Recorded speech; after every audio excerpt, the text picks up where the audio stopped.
Chapter 8:20. To this day, would the seven families still stand on Wang Xianxiao's side? This question was very heart-wrenching, but it was also very realistic. The significance of the existence of the sword-holding families was to help Mount Dibing stabilize the situation in Beihai. It was necessary to unite against foreign enemies. But the biggest problem facing Mount Dibing now was not foreign aggression, but internal worries. It was Wang Xiaoyao and Wang Qinglei. Wang Xiaoyao was now an expert of the invincible realm. After Dijiang was expelled and Wang Tianzong disappeared, he was now the only expert of the invincible realm in the Wang family of Beihai. He was only in his 30s this year, and his future was also worth looking forward to. Moreover, he also controlled tens of thousands of elite troops of the Beihai Corps in Snow Country, and even dominated the dark world of Snow Country today. Needless to say, Wang Qinglei, as a person who was determined to rush to the #1 position in 6 years, did not need to prove any strength at all. The two together might not be able to overthrow Wang Tianzong. But Wang Tianzong was now missing. Objectively speaking, the appearance of Wang Xiaoyao and Wang Qinglei had the capital to shake the minds of many people. How would the 7 sword-holding families choose?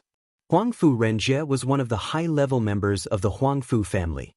If he could be roped in by Wang Xiaoyao, would other people in the Huangfu family be roped in by Wang Xiaoyao?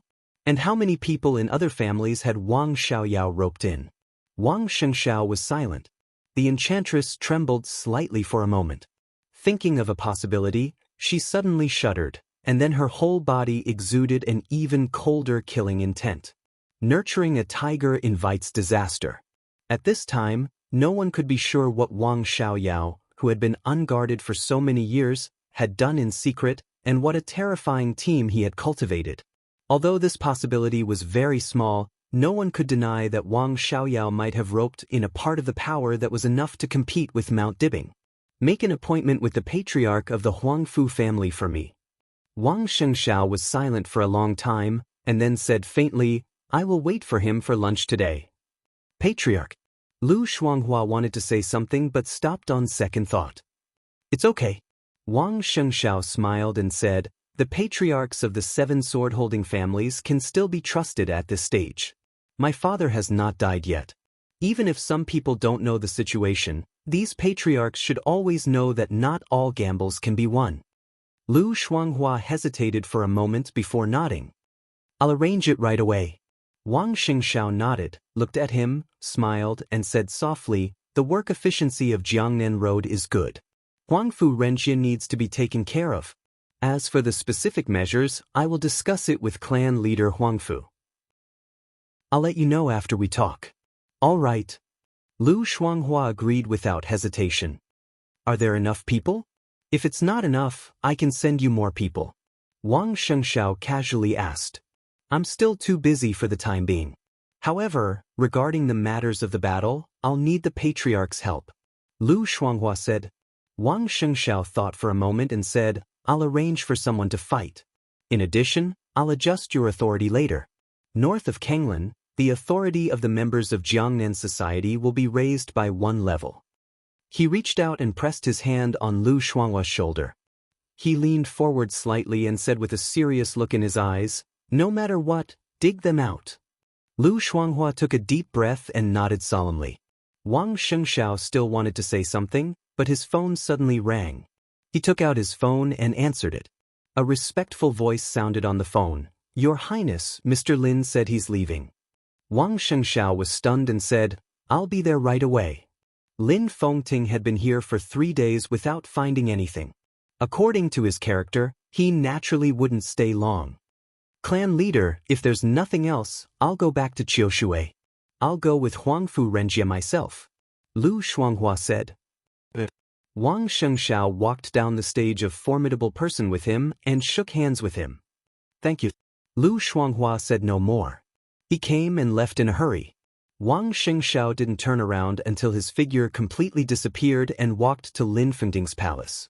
Lin Fengting didn't have any luggage, so he didn't need to pack anything. When Wang Xianxiao walked into the palace, he was sitting on the sofa, quietly drinking tea alone. Seeing Wang Xianxiao come in, he nodded and said gently, "Sorry to disturb you these days." Uncle, you're welcome. Wang Xianxia smiled and asked knowingly, Uncle, did you find anything? Lin Fengting said with a faint smile, I tried to find it again, but it obviously didn't want to see me. Wang Xianxia thought that it didn't have the mood to talk to him now, but he shook his head and said, I'll arrange a car to send you down the mountain. Lin Fengting put down the teacup, got up and walked out of the door. Wang Xianxia followed him silently. How did you find me that day? Lin Fengting suddenly asked, Did it tell you? Wang Xianxia shook his head and said nothing. Shaking his head meant many things. So did silence. So Lin Fengting didn't understand. He just suddenly laughed. If I hide myself again, can you still find me? Wang Xianxiao's expression didn't change. He said flatly, Uncle, why don't you have a try? Because this is Mount Dibbing. Lin Fengting said softly. His tone was a little emotional. Then let's thank each other. Wang Xianxia said slowly. This sentence was a little inexplicable. But Lin Fengting could understand. He nodded. What's your next plan? Wang Xianxia said with a smile. Where are you going to have fun? Let's take a look in Beihai. Lin Fengting said, Since I'm here, I can't come here in vain. I'll take another look at the old scenery, and then walk around Zhongzhou State. When it's time, I'll go to the desert and then go home. Lin Fengting was a little absent-minded and shook his head. I'm in my 50s. If I walk around the world again, I'll leave. Wang Xianxia didn't say anything about this. I know what you're suspecting, but your suspicion is unnecessary. I really didn't find that thing in the Lin clan, so I wanted to come and have a look. But since you don't agree, then forget it. Lin Fengting continued. Uncle, you can go home and look for it slowly. You'll find it, Wang Xianxia said. Lin Fengting shook his head with a smile. Suddenly he reached out and rubbed Wang Xianxiao's hair. You have your worries and I have mine.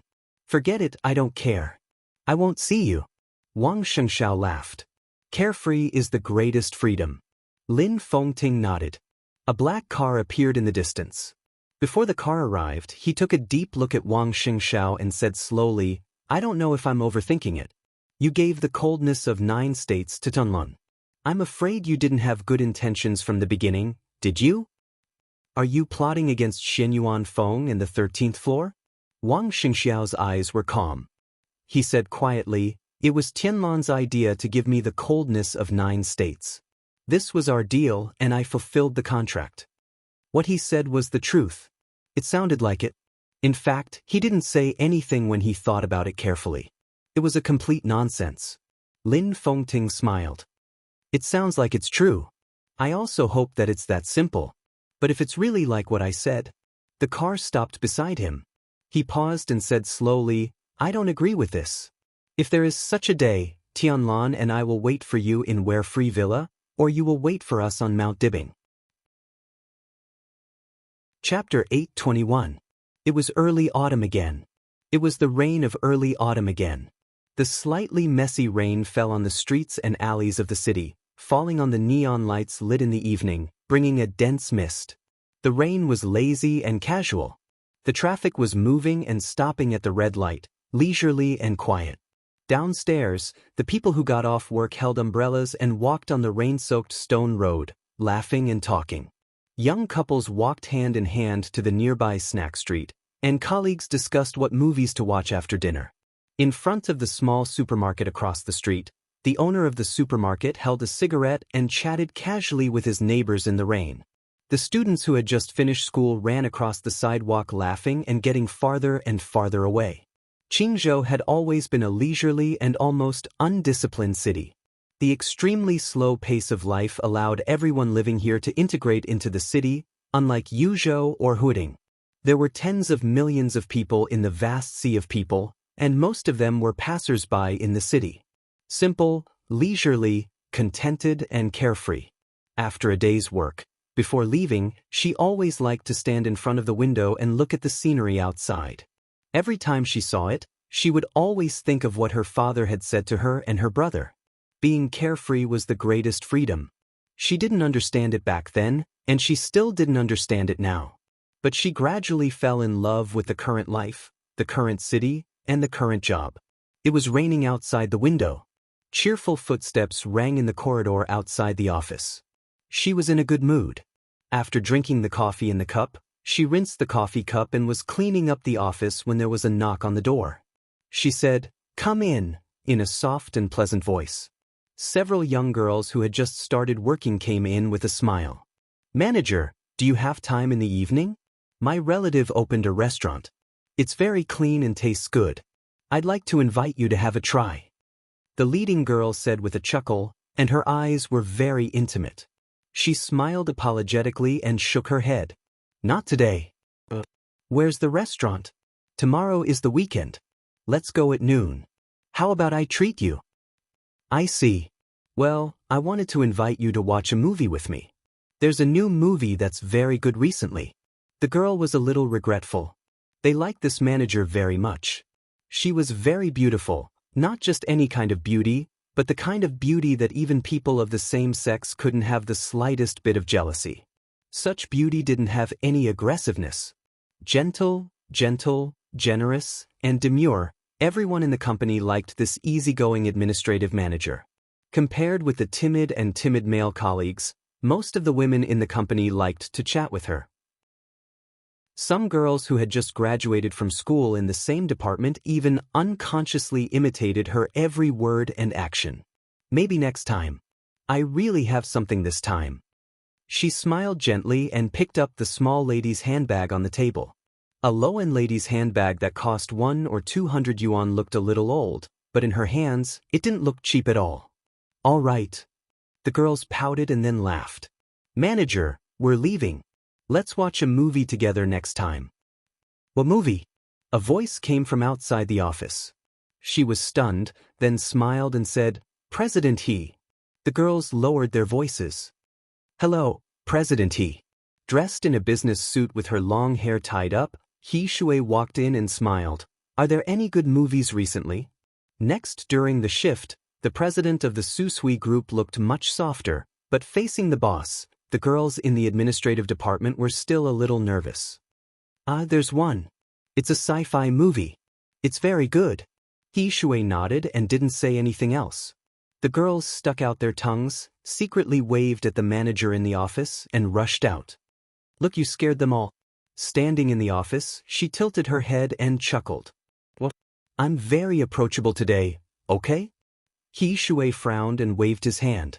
When he was with her, she seemed a lot younger. She smiled and glanced at the thing in He Shui's hand. It was a very delicate small gift box. "This is?" She slightly raised her eyebrows. "A gift." He Shui smiled and said, "A gift for Tide." "Thank you." She smiled and didn't say anything. The friendship between them had been slowly cultivated over a year. At first, she was just an ordinary clerk, and he was the president. When she first came to Su Sui for an interview, it was He Shui who accompanied her through all the procedures.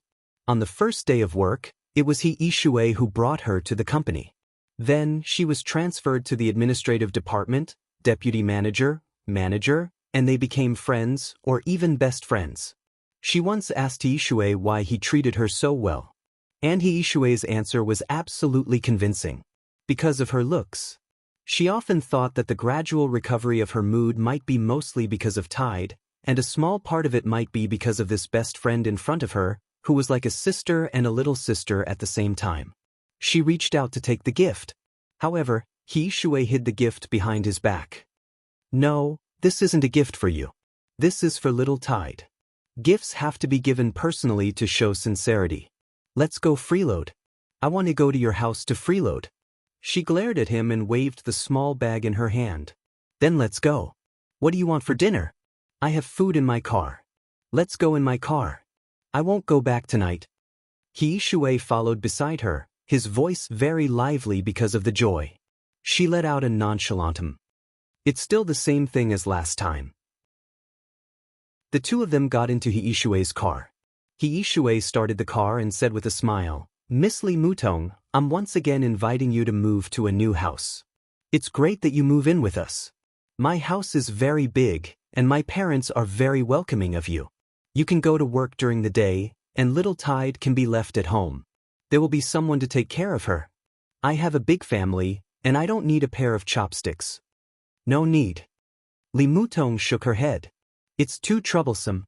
Besides, I really like where I live now. Although it's a little small, it's very comfortable. What about little Tide? He Ishui glanced at her. I'm going to hire an ant. Li Mutong smiled.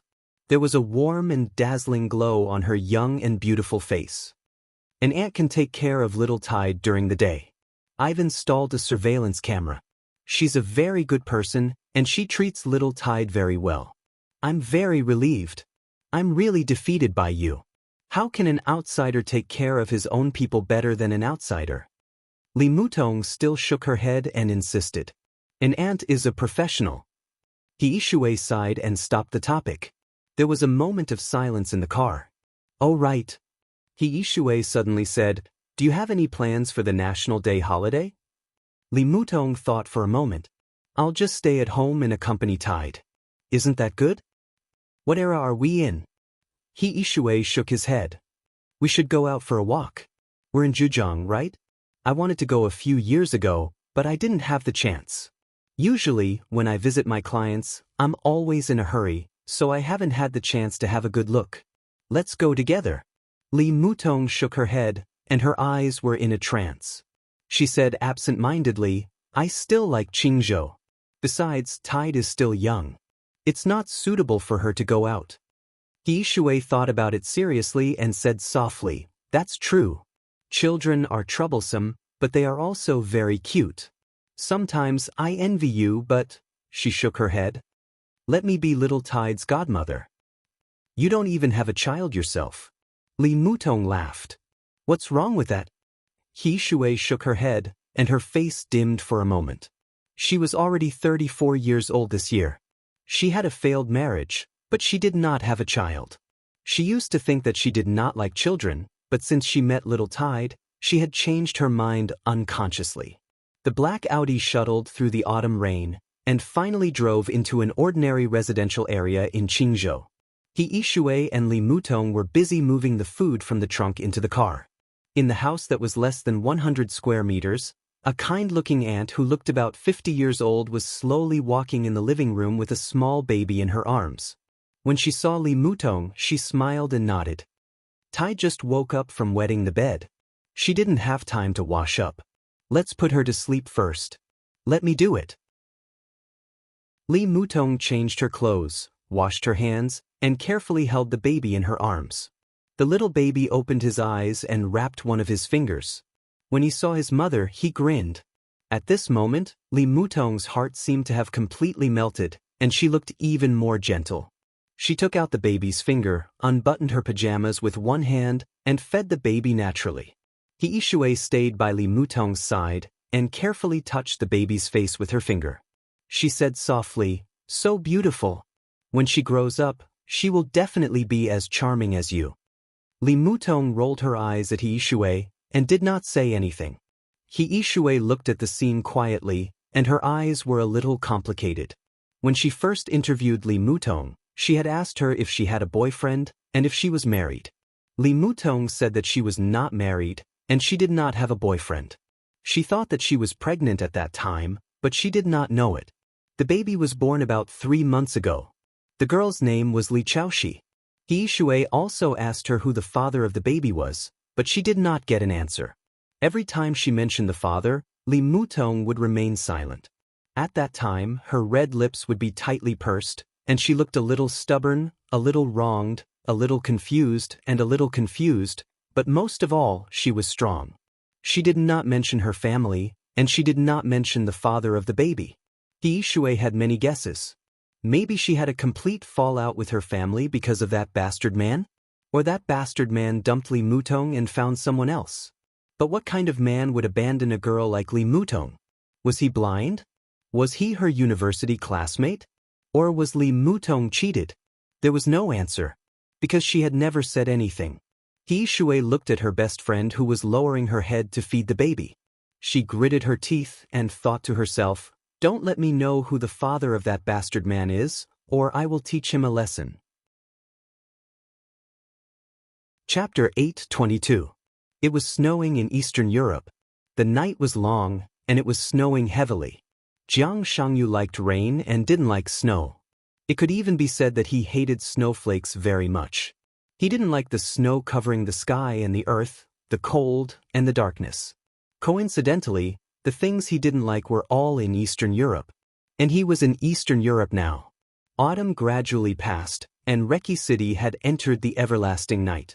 The darkness existed for 24 hours, accompanied by snowflakes and icy wind. It was bone-chilling. Therefore, Jiang Shangyu rarely left the station of the Snowdance Corps. But once he left, he often had to walk for a long time. He was still the vice-marshal of the Snowdance Corps. After Li Tianlan resigned from the rank of marshal and the position of commander of the Snowdance Corps, he could be said to be the nominal supreme leader here. The parliament of Zhongzhou State had secretly discussed the Snowdance Corps many times. Someone even proposed to let Jiang Shangyu directly become the commander of the Snowdance Corps and grant him the rank of marshal. However, Dongqing Wudi had been delaying it. Every time he studied it. After nearly 2 years, he still didn't give a clear result. During this period, some of the middle and high-level officers of the Snowdance Corps had been slightly adjusted. Although it didn't affect the overall situation, the officers who were transferred there were basically figures who could help Jiang Shangyu stabilize his position in the Corps. Obviously, more than one giant hoped that Jiang Shangyu could do something in Eastern Europe and the Snowdance Corps. But for nearly 2 years, Jiang Shangyu really did nothing. He stayed in the Snowdance Corps as if he didn't exist at all. He didn't express any opinions at the Corps meeting. Every meeting, he drank a cup of tea until the end of the meeting. Silence was golden. He didn't intervene in the specific affairs of Reki City or even the 5 countries in Eastern Europe.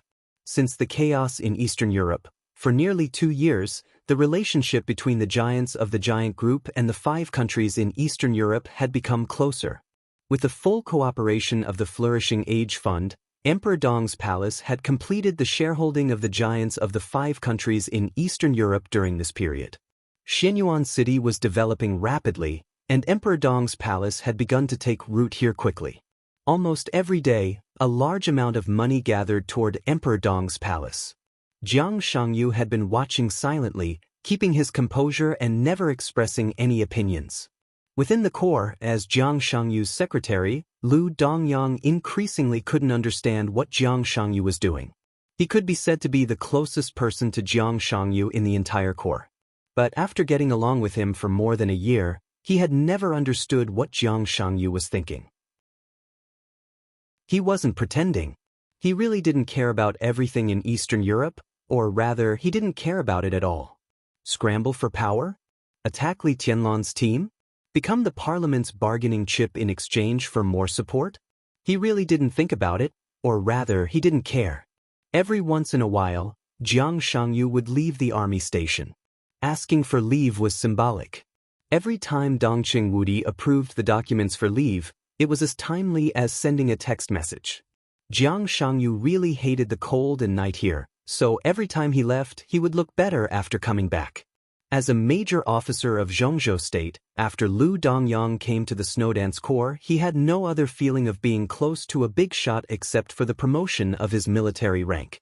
As the secretary of the vice-marshal of the Snowdance Corps, what he did most on weekdays was to take care of Jiang Shangyu's food and drink. Internal affairs of the army?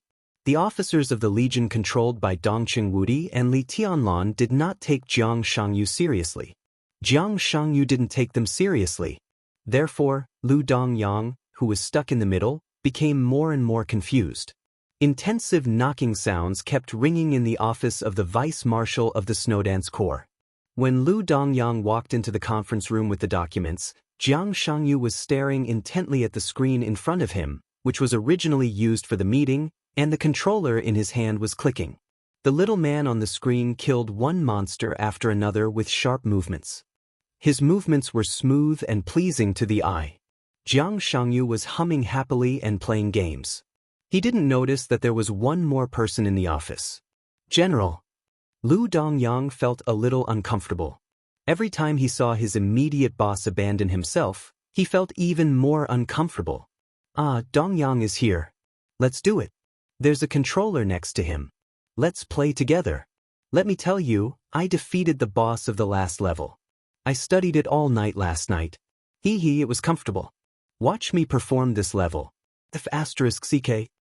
Jiang Shangyu's complacent smile suddenly changed, and he screamed. Lu Dongyang turned his head numbly and glanced at it. The colorful screen had become black and white. The fierce and domineering character in the game had been lying on the ground. Lu Dongyang shook his head and handed over the document in his hand. General, this is the document from the parliament. Take a look. Okay. Jiang Shangyu responded, took the document, and put it aside. The next moment, he picked up a guide and muttered, "What kind of skill is it? It's so powerful. I almost have divine equipment, but I was still killed in seconds?" General. The corner of Lu Dongyang's mouth twitched, and he emphasized, "This is a document from the Parliament of Zhongzhou State." Nonsense. Jiang Shangyu held the guide in his hand. This is obviously a past-secret book. Lu Dongyang took a deep breath and said softly, "The Parliament asks you to return to Yuzhou to report on your work and discuss the future allocation of officers of the Snowdance Corps." Reset. Jiang Shangyu paused while flipping through the secret book and narrowed his eyes. Lu Dongyang's eyes flashed with excitement. "General, I think our chance has come." Jiang Shangyu nodded casually. "Different from you, I think we're going to die." Lu Dongyang's face changed, and he was a little surprised and doubtful. "General, it's been less than 2 years, and you can't hold back?" Jiang Shangyu shook his head.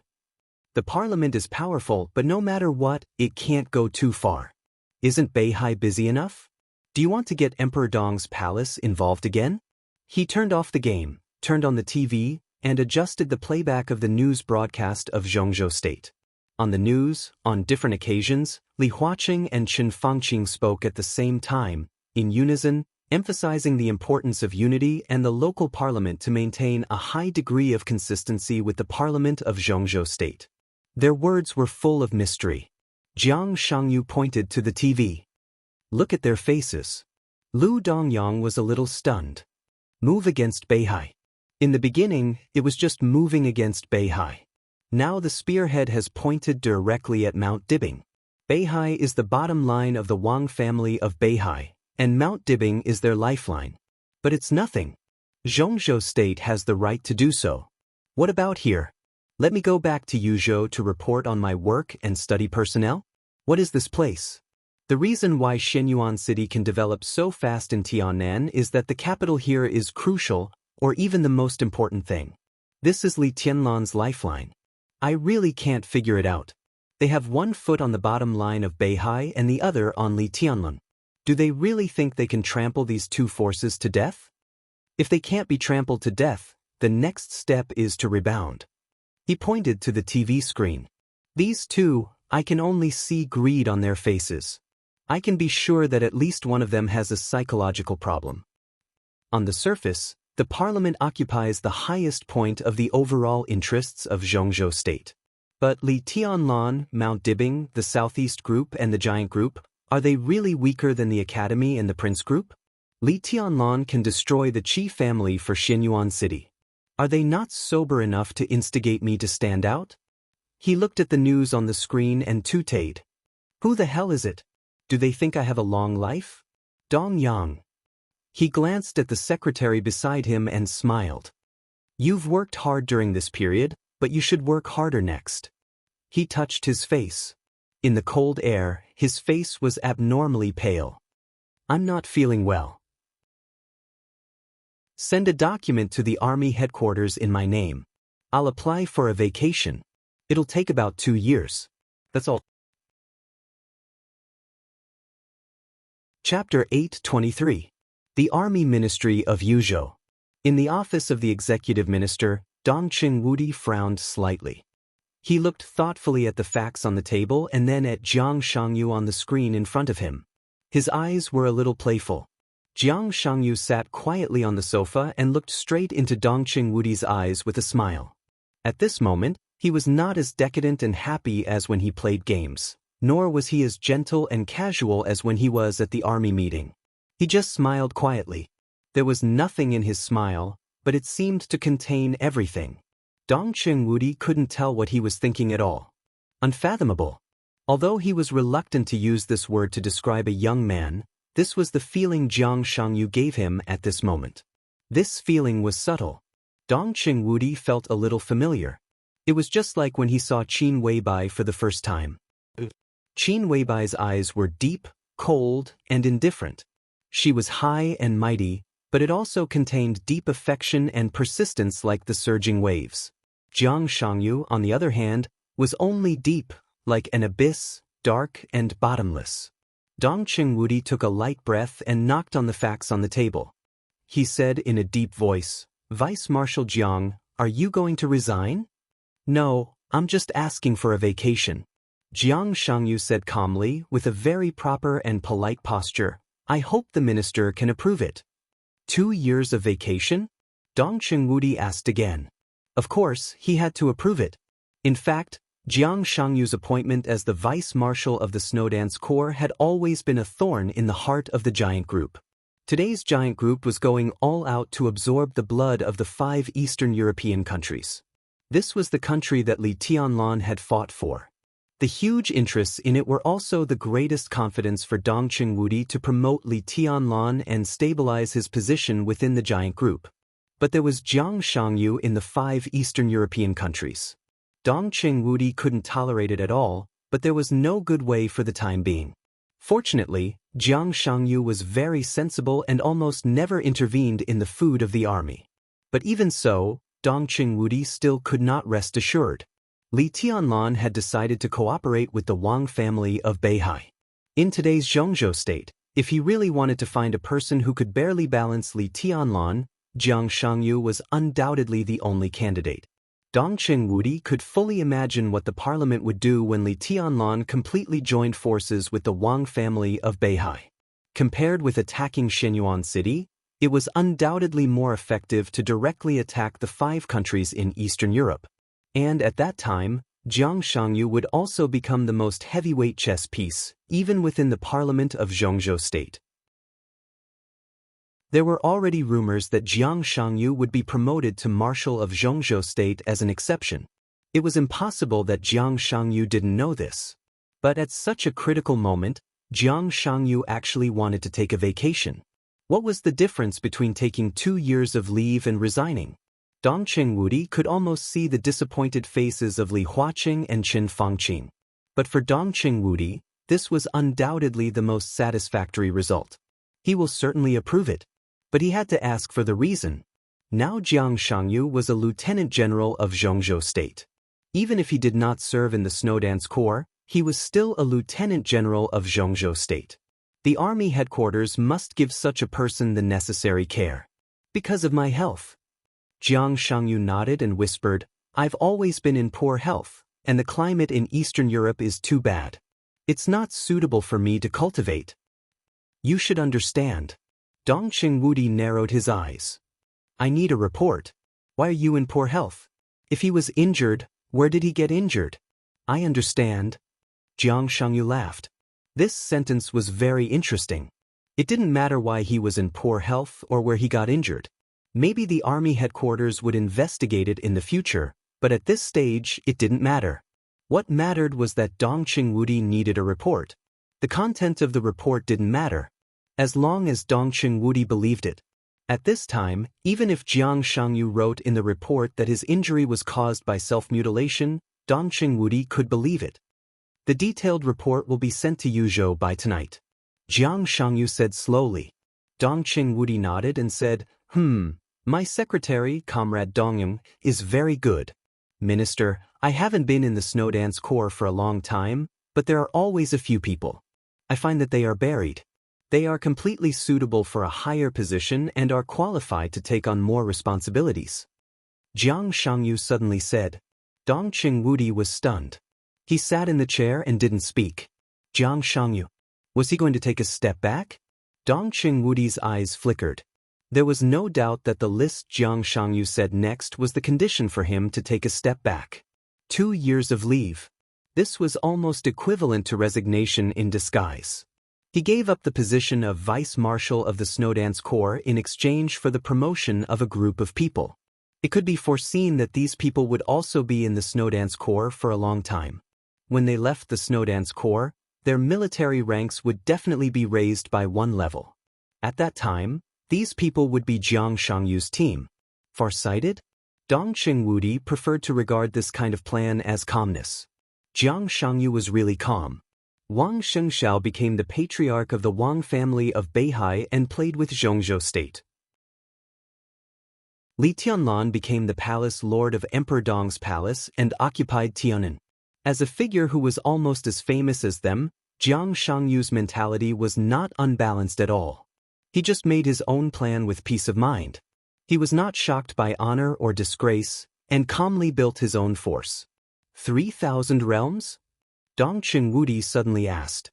Jiang Shangyu was stunned. His eyes were in a trance for a moment, and he laughed. I'm looking forward to it. Dong Qingwudi nodded. The report needs to be postponed for a few days. Jiang Shangyu said, He gave up the position of vice marshal of the Snowdance Corps, and Dong Qingwudi had to hold it in his hands. Even the position of commander of the Snowdance Corps, he had to take it in one go. These days were the time for Dong Qingwudi to operate in secret, and it was also the time for Jiang Shangyu to build his own team. The conflict between the Wang family of Beihai and Zhongzhou state would only become more and more intense. For now, there was no possibility of reconciliation between the two sides for at least a year. Jiang Shangyu could do a lot of things during this period of time. Dong Qingwudi suddenly felt a little emotional. Standing in his position, he had seen too many young talents, such as Li Tianlan, Wang Xingxiao, and many people. But Jiang Shangyu seemed to be the most sober one. He was also the one who knew how to compromise and give in the most. Many people might not understand a truth. Being strong and giving in were actually just means and choices. The most important thing was how much benefit could be gained behind this choice. Even Dong Qingwudi himself was not sure at the moment when he turned off the video. With the conclusion of this deal, in the future, the so-called 3,000 realms would become the 7th group of Zhongzhou state. He stood in the office and thought for a long time before he grabbed the phone and dialed. Minister. Bai Qianzhao quickly answered the phone and said in a serious tone. Dong Qingwudi hummed and asked, Do you want to move? Bai Qianzhao, who was trying his best to take the position of Secretary General of the Army Headquarters and attack the status of a Member of Parliament, was a little stunned. Dong Qingwudi was silent for a while and said, Eastern Europe. Bai Qianzhao was stunned for a long time before he shook his head. I'm not suitable. Dong Qingwudi smiled and said slowly, How about third brother? Chapter 8:24. On the phone, Bai Qianzhao was silent for a long time. The third brother. He remembered this person, but he almost forgot him most of the time. At least in the original plan, the third brother mentioned by Dong Qingwudi could not take a sensitive position in the near future, or even stand in a dazzling position in his life. But Bai Qianzhao would not deny his ability. He is not suitable. Bai Qianzhao hesitated and said slowly, word by word, in a solemn tone. Of course I know. Dong Qingwudi rubbed his eyebrows. But he is the best candidate. Bai Qianzhao was silent again. After Li Tianlan, the commander of the Snowdance Corps should no longer be a marshal, but there was no doubt that he was a general. The Dongcheng clan was known as the first wealthy family in the military of Zhongzhou state. More than one person was qualified and capable to be promoted to general. But similarly, more than one person in the Prince Group, the academics, and even the North Group was able to be promoted to general and control the Snowdance Corps. This position was the foundation of Li Tianlan and an important support for him to control the giant group in the future. Dong Qingwudi had to find a way to get it. In such a situation, the person recommended must be a heavyweight. It couldn't be an ordinary lieutenant general. It couldn't be an ordinary general. Such a candidate must be so strong that as long as Dong Qingwudi proposed it, neither the Prince Group nor the academics could object, and they had no reason to object. They would definitely pass it without any suspense. Such a person needed not only qualifications, but also almost absolute force, as well as unquestionable prestige and military exploits. At present, the academics and the Prince Group did not have such a person. Even if there was, it was impossible for them to leave their current position. But the giant group had one. No one else. Bai Qingzhao asked. What are you thinking about? Dong Qingwudi asked lightly. I know what it means. Bai Qingzhao was a little unhappy. It doesn't matter if I advance or retreat. Even if I can't go further, it will not be a problem to keep my current position. I haven't thought about it. The so-called third brother was Bai Qingzhao's younger brother. If there was no Li Tianlan, he could almost be regarded as the first master in the giant group. If he joined the Snowdance Corps, once his position and identity were exposed, the possibility of Bai Qingzhao becoming the Secretary General and entering the parliament would be greatly reduced.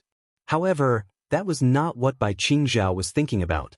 Once the identity of third brother was exposed, the impact would be enough to make many people question the rules that some people had insisted on for many years. It would even cause a new round of impact on the giant group. The impact would be too great. I think it's more useful for third brother to stay in his current position. Bai Qingzhao said, but we can communicate with him. I know that, but I don't have a choice. I can't move. Third brother can't move. Who will go? This matter is too sensitive, and the longer it drags on, the more trouble there will be. I don't want to compete with them again. It's meaningless. There are too many times when we have to go against each other. Now, every council meeting has almost become a battlefield. It's meaningless. Dong Qingwudi said impatiently. Bai Qingzhao thought for a while and said, there is another suitable candidate. Dong Qingwudi raised his eyebrows. Eagle King of the Li family. Bai Qingzhao smiled. Dong Qingwudi's eyes flickered thoughtfully. Eagle King of the Li family was now the commander of the garrison of Xianyuan City. More than 20 years ago, when the Li family was at its peak, he was the commander of the Heavenly Eagle Force in Zhongzhou State, the top officer at the lieutenant general level. Tianlan doesn't have any trust crisis in him. His ability is beyond doubt. I've checked the information. At that time, the Heavenly Eagle Force was under the dual management of the Army Headquarters and Zhuanyuantai. The combat environment and the arrangement of military types are somewhat similar to that of the Snowdance Corps. Eagle King himself is also a half-step invincible realm expert. If he goes there, he is more suitable than third brother. Bai Qingzhao said unhurriedly.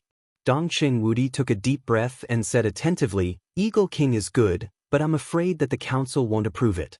He just wanted stability now. He wanted a strong figure who would not be opposed as long as he took out his position.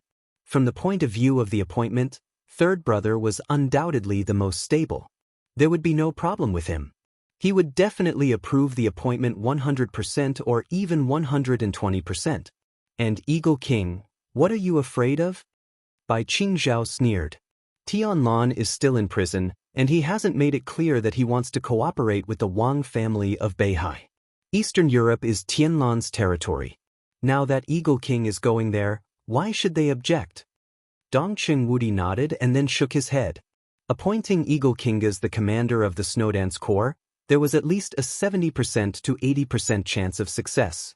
The most important point was that Li Tianlan had not made a clear statement. If Li Huaqing objected, it would only push Li Tianlan to the Wang family of Beihai. So if he took out Eagle King, he could indirectly verify the other party's attitude? Was it a favor at no cost? Or was it a suppression to the end? If it doesn't work, there are still the 5 Eastern European countries. No matter how vassal they are only nominally allies of Zhongzhou State. The Snowdance Corps is equivalent to a garrison. It won't be a problem to go through the channels of the 5 Eastern European countries to put some pressure on Zhongzhou State. Dong Qingwudi thought about it and finally nodded. We can try. I think Eagle King is fine. He is getting stronger with age. It's not a big problem for him to stand up to Jiang Shangyu. Bai Qingzhao said with a smile. Dong Qingwudi smiled. Don't worry about Jiang Shangyu. I just talked to him on the phone.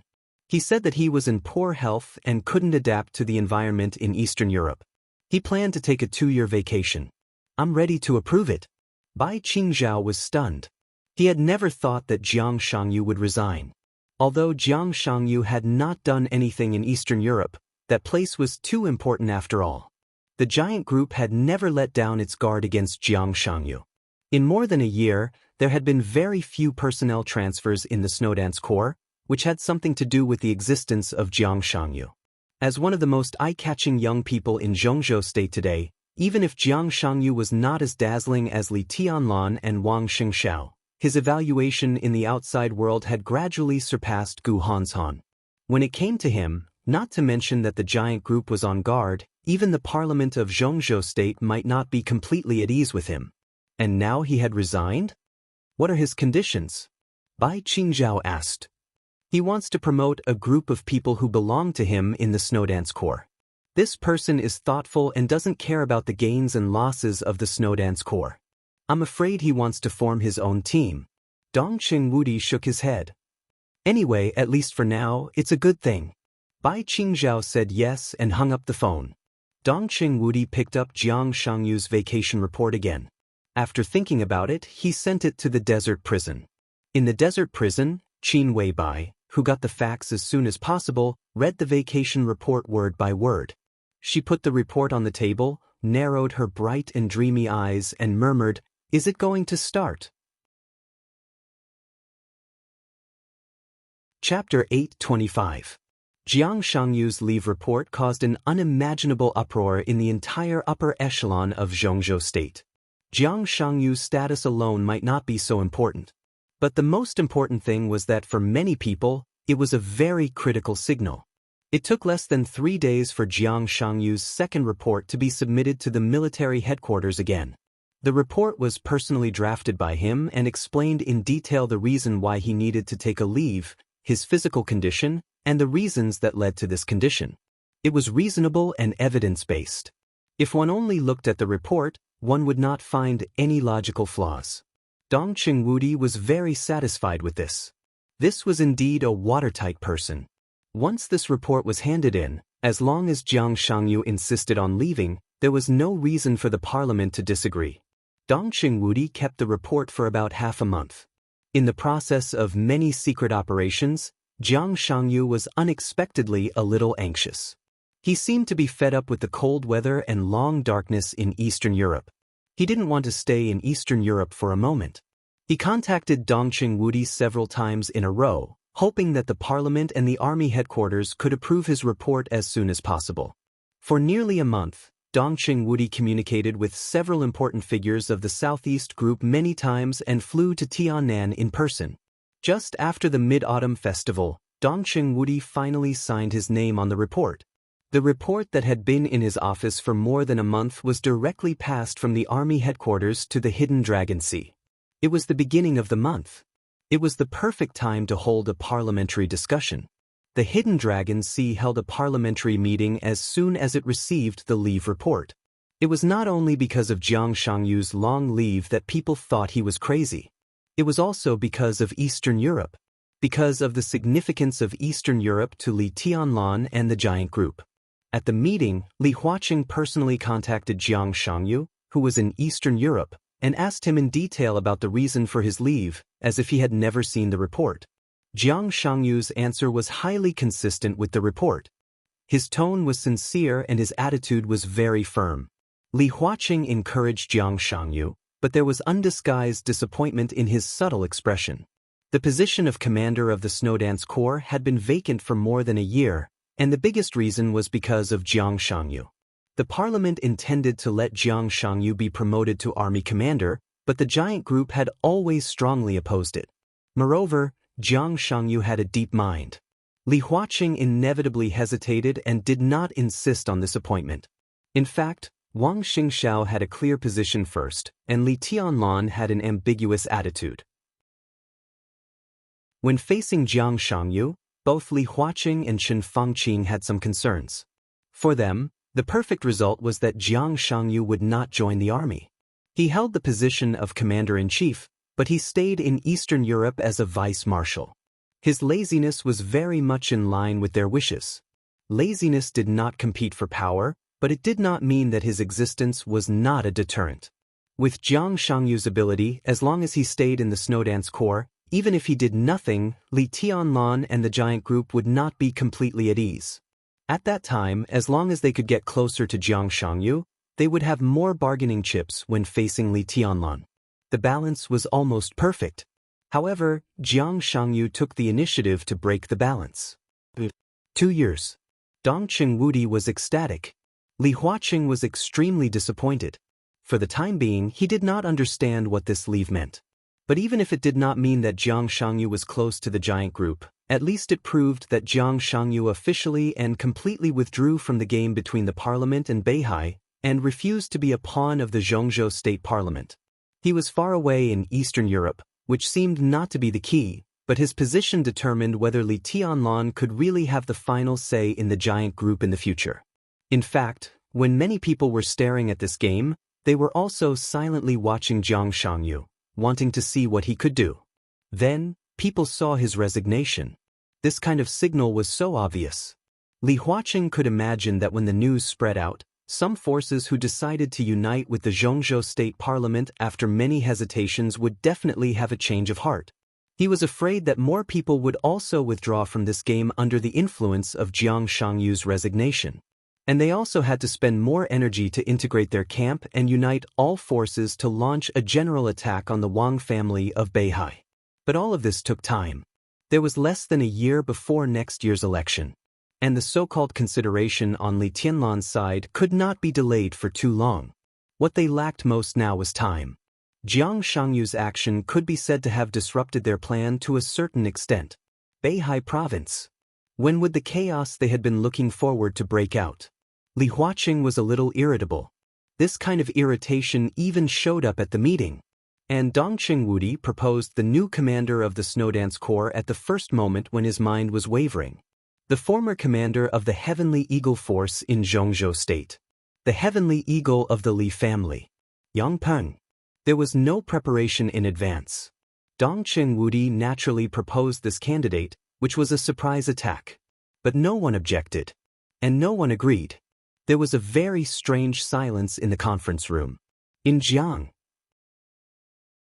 Before Jiang Shangyu's report came to the Hidden Dragon Sea, today's meeting was still about personnel, but it was about the personnel of the Southeast Group and the Giant Group. This time, it was not to shuffle and weaken them. Li Huaqing and Qin Fangqing made up their minds to adjust at least a few heavyweight positions. For this reason, they even got the support of the Beihai Group. 2 members of the Beihai Group agreed to be the vanguard and take the lead. Now, as soon as Jiang Shangyu's leave report came out, the 2 members of the Beihai Group, who had been ready, suddenly became silent. Dongqing Wudi had taken the initiative of the whole meeting. Sky Eagle Yang Peng as the commander of the Snowdance Corps? This seemed to be an internal handover of the giant group, but in the long run, it meant too many things. No one wanted to agree, but no one dared to object. In the long silence, Li Huaqing decided to vote. He would not provoke Li Tianlan at this time, but he would not agree to this appointment. So the vote on Eagle King at the meeting had the most dramatic result in recent years. Li Huaqing agreed to the appointment, but Hua Jingyang, another giant of the academics, objected. Director Guo Wenian of the Prince Group supported it. Prime Minister Qin Fangqing objected. A director of the Southeast Group was absent at this meeting. At the same time, at this meeting, Wang Qinglei objected to the appointment, and the members of the giant group also objected. Different voices appeared at the same time in their respective groups. Li Huaqing did not even look at the statistical results. He pondered for a moment and finally said that because of the big differences, the appointment was postponed.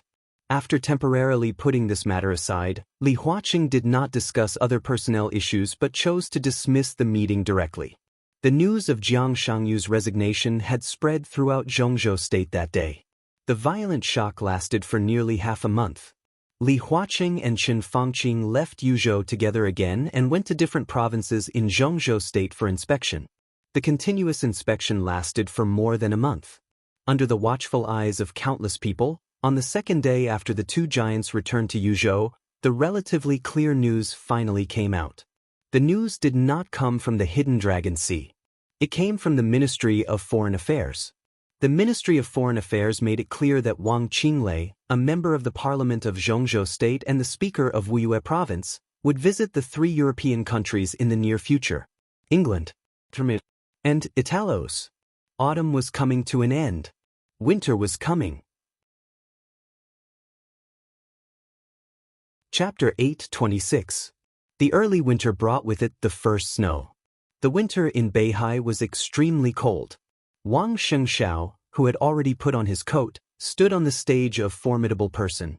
Looking at the calm surface of the North Sea, he exhaled a breath of white air and asked, "Where is Wang Qinglei?" Next stop is Italos. Xianming stood behind Wang Xianxiao and glanced at Lu Shuanghua intentionally or unintentionally. Seeing that Lu Shuanghua had no intention to speak, he replied, "When he was in England, he visited the Rothschild family." The corners of Wang Xianxiao's mouth twitched in a mocking manner. After the chaos in Eastern Europe, the Shadow Throne, which once dominated the dark world of Europe and could oppose the Vatican tit-for-tat, had long fallen apart. However, Rothschild was still the top wealthy family in Europe.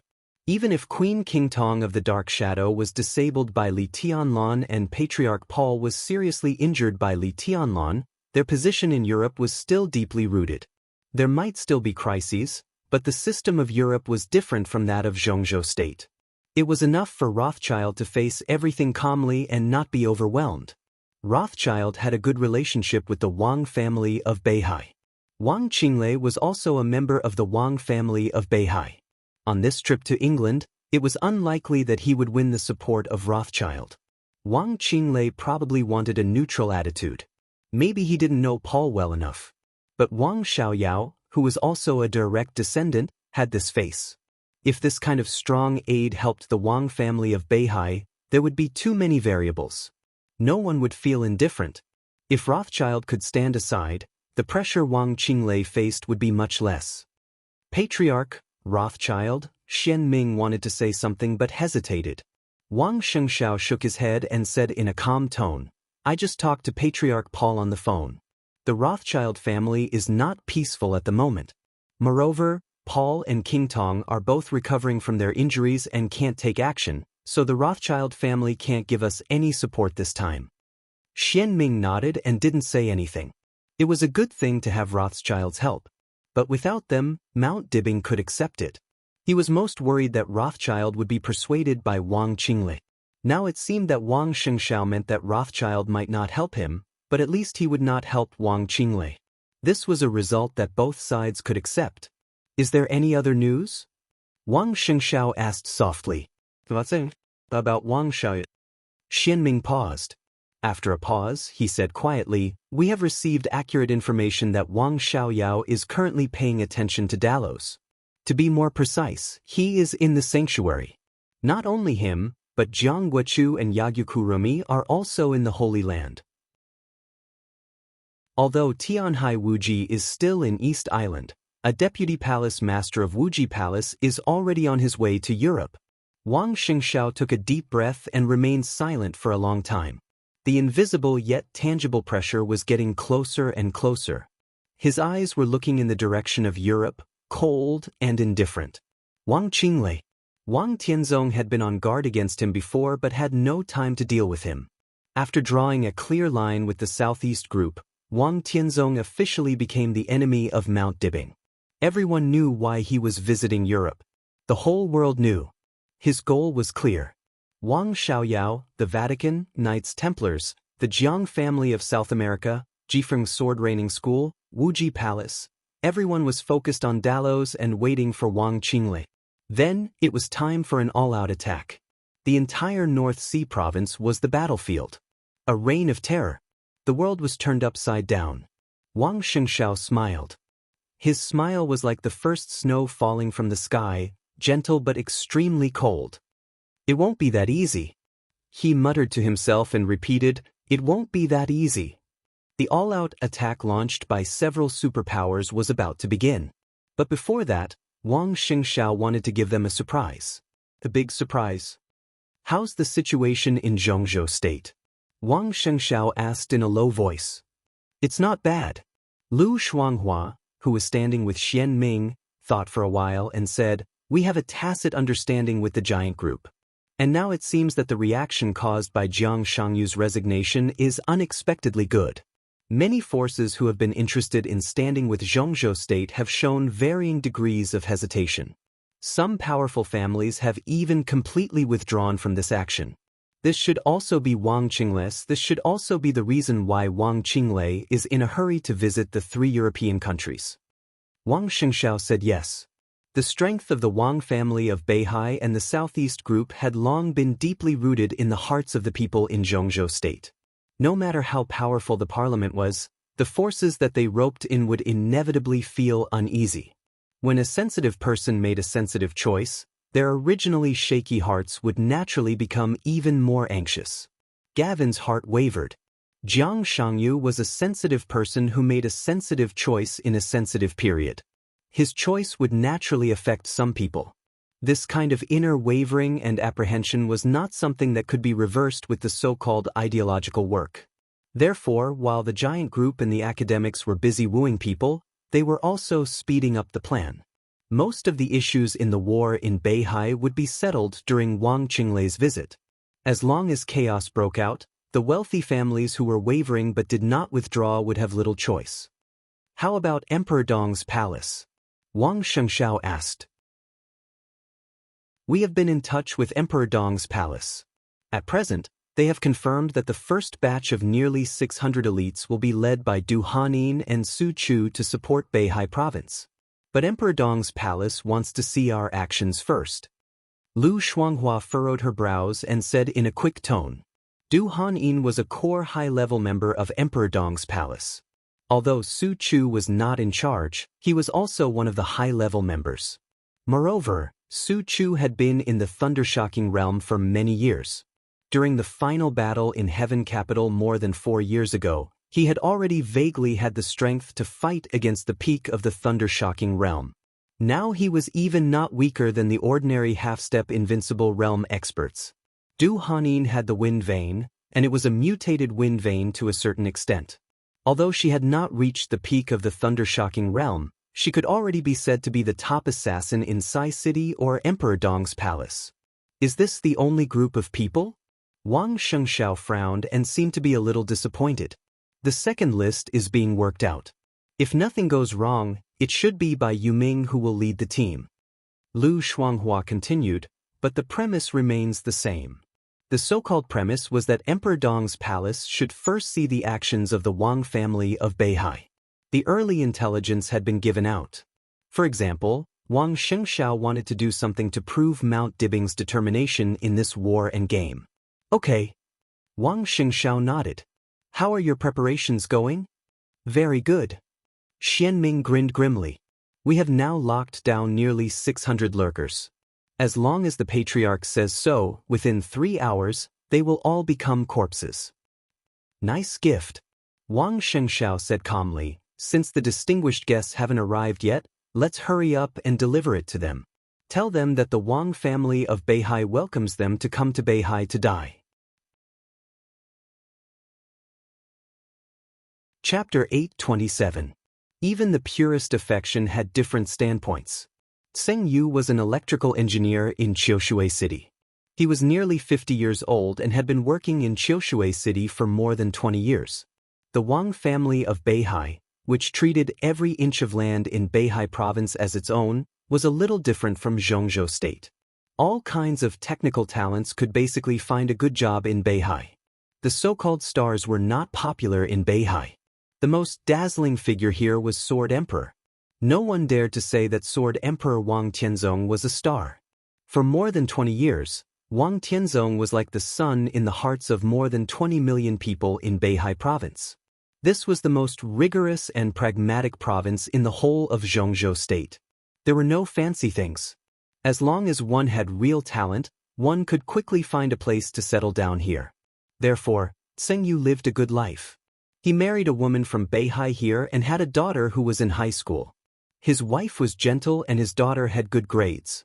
Such a family might not be able to call the wind and summon the rain, but there was always a touch of comfort and happiness in their daily life. Seng Yu was very satisfied with the present life. But he was very dissatisfied with the present life. He lived here and felt comfortable with everything here. But this kind of comfort was not the kind of comfort he imagined. Seng Yu's deepest impression was that he took his family to Europe for a vacation 3 years ago. In a restaurant in France, a very polite waiter asked him politely when recommending the menu, "Sir, Are you from Zhongzhou State? East Island? Or Beihai?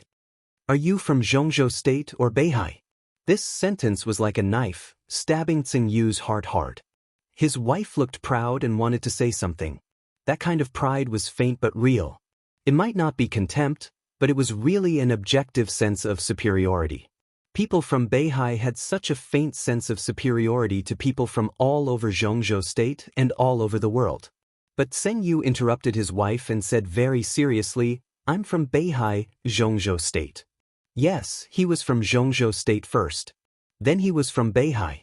Beihai belonged to Zhongzhou State.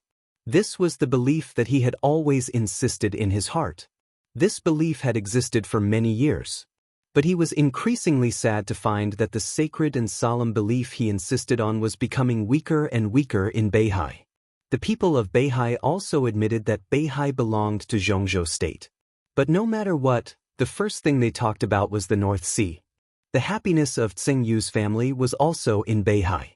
He used to be immersed in happiness, but when he came back to his senses, he always felt that his happiness had a sense of alienation, as if he was being rejected by the entire province. He is Tsing-Yu, an electrical engineer in Qiushui City, Beihai. Master. He was Tsing-Yu, a member of the 7th Team of the 9th Division of the 11th Department of the Zhongzhou State Ministry of Security. His code name was Gopher. In recent years, it was true that Fan Tianyin, the general of the Wang family of Beihai, was the minister of the Ministry of Security. But in such a sensitive and powerful department, even the minister could not master many things in detail. It could even be said that he did not have the authority to master them. The Ministry of State Security did have an 11th division. There was indeed a 9th room in the 11th game. All of this information could be found on the internet. However, even Fan Tianyin did not know that there was a 7th team within the 9th Bureau of the 11th Bureau. This establishment did not exist at all. Tsing-Yu was the deputy team leader of Team 7, with the rank of colonel. Just from his rank, one could see the value of Team 7. More than 20 years ago, when he was still very young, he was one of the executors of the hibernation plan. Tsing-Yu did not know the specific goal of the hibernation plan, and he did not even know how many people there were in his 7th team. There were only 2 team members who contacted him on a daily basis. Now, even in the public eye, they were friends who had a good relationship. As for his direct leader, the patriarch of Team 7, Tsing-Yu did not know who he was. For more than 20 years, all their communication was encrypted phone calls or emails. And Tsing-Yu's task was to lurk in Qiushui City and try to master everything about Qiushui City. Yes, everything. It was a huge and confusing range. The operation of Qiushui City, the relationship between people, the state of people's livelihood, even the price rise or fall, and the staff replacement of the Qiushui City government. Everything was in it. Tsing-Yu would write a report every year, and then he would wait. Hibernation. When the flowers bloomed in the spring. He knew a lot about Qiushui City and Beihai. The more he knew, the more confused he was. Because for the people living in Beihai, this place was really beautiful, and the people here did have the confidence to be proud. Let's take the simplest example. In more than 20 years in Qiushui City, there had been 16 cases of corruption and bribery in Qiushui City. The largest amount of corruption was 60 million yuan. The smallest amount was 310,000 yuan. 16 corrupt officials. All of them were executed within half a month after the incident. Without exception.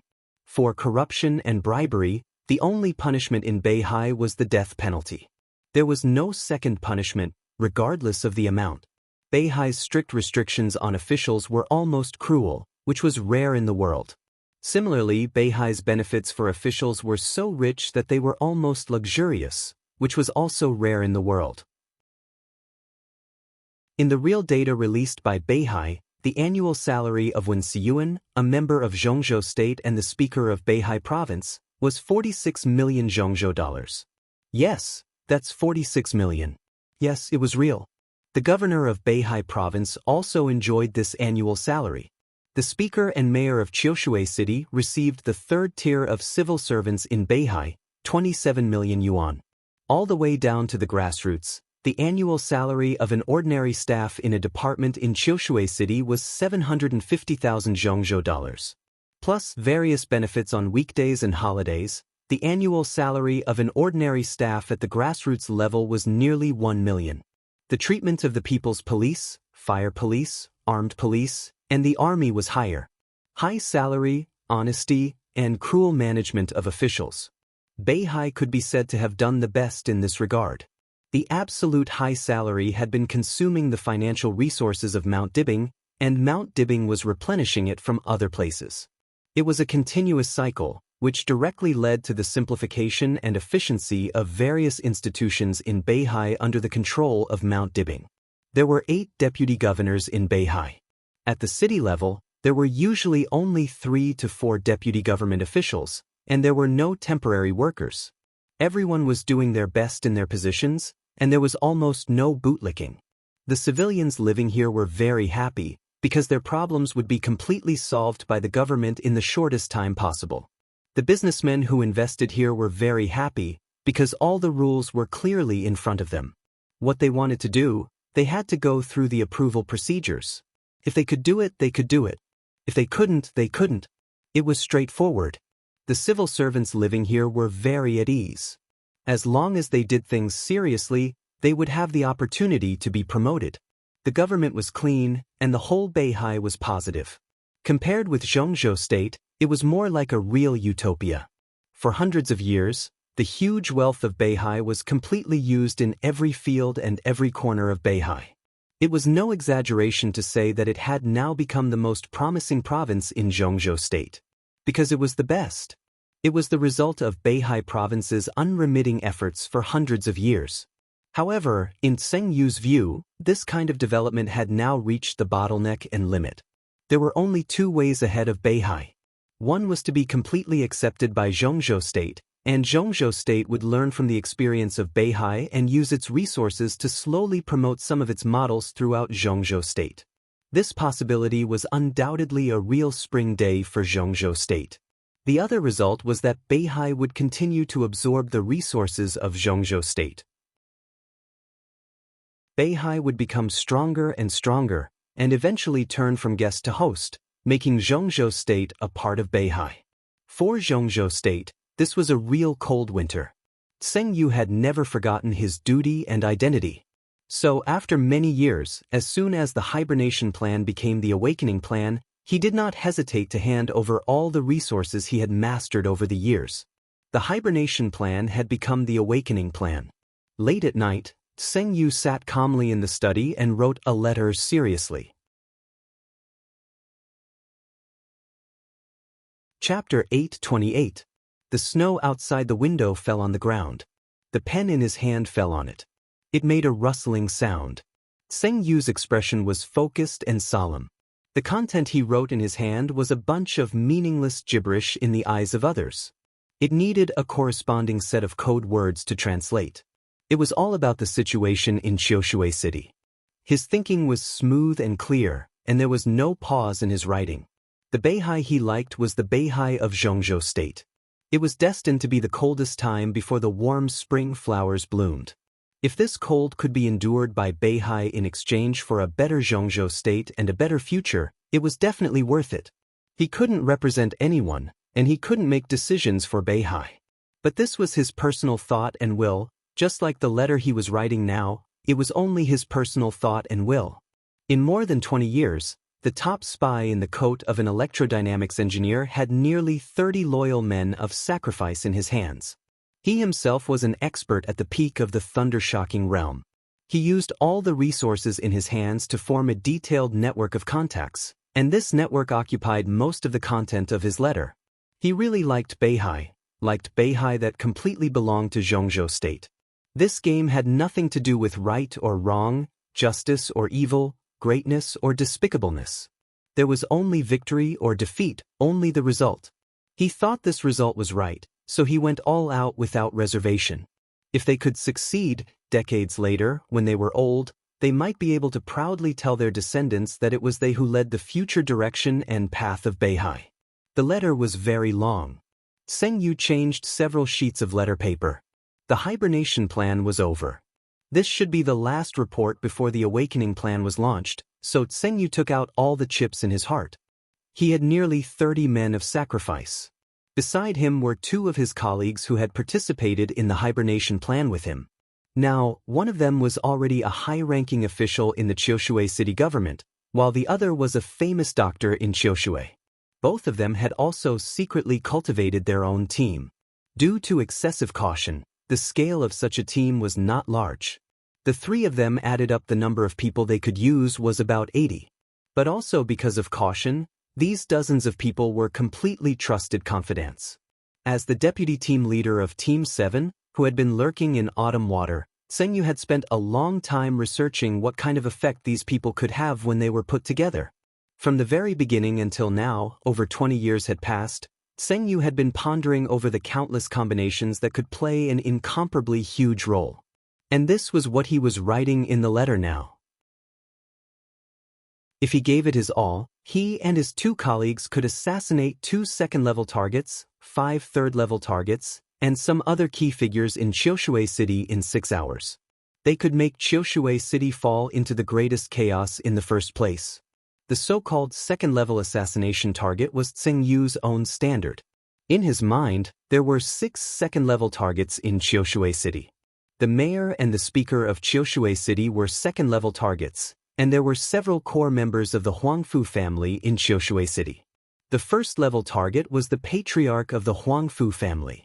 Tseng was confident to assassinate the 2 second-level targets. One was the mayor of Qiushui City, and the other was a core member of the Huangfu family. Once these 2 people died, the entire Qiushui City would be completely shocked within a few hours. In order to track down the murderer, the Huangfu family must take a series of measures, and they could not care about the action of Mount Dibbing.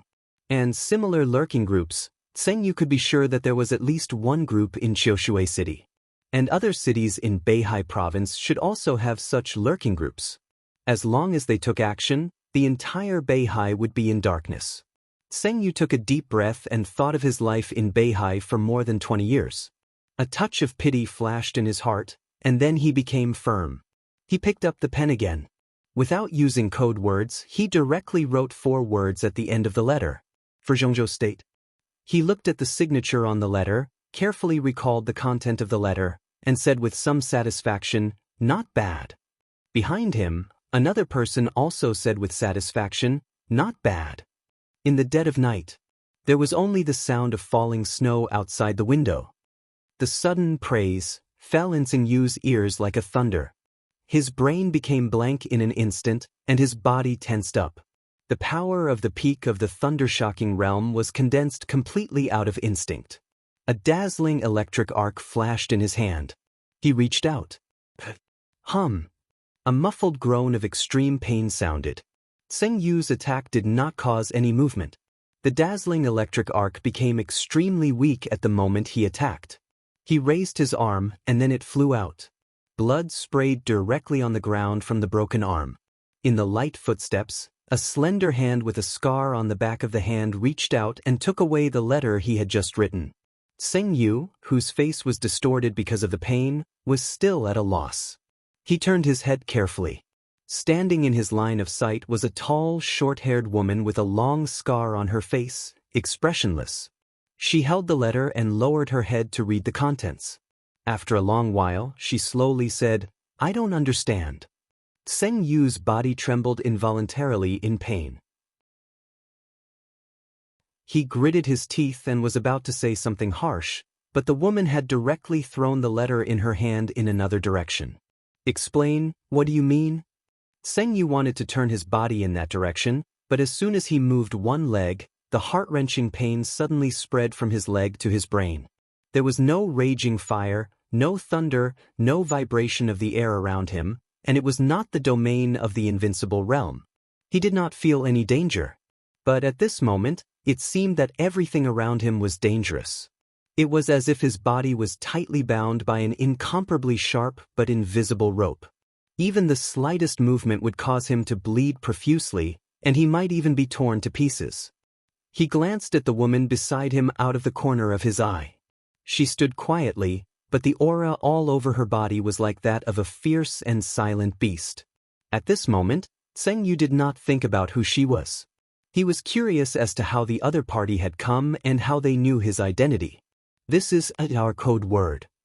A hoarse voice sounded behind Tseng Yu. The trembling voice was filled with extreme fear and pain. This is a network of contacts, all of which belong to the men of sacrifice trained by him and the other 2 team members. The letter wrote the identity of the men of sacrifice and what they could do together. What is it? The beast-like short-haired woman asked in a flat tone. She stood there like a real beast, light, sharp, calm, and incomparably ferocious. The 7th team. The voice behind him was silent for a while.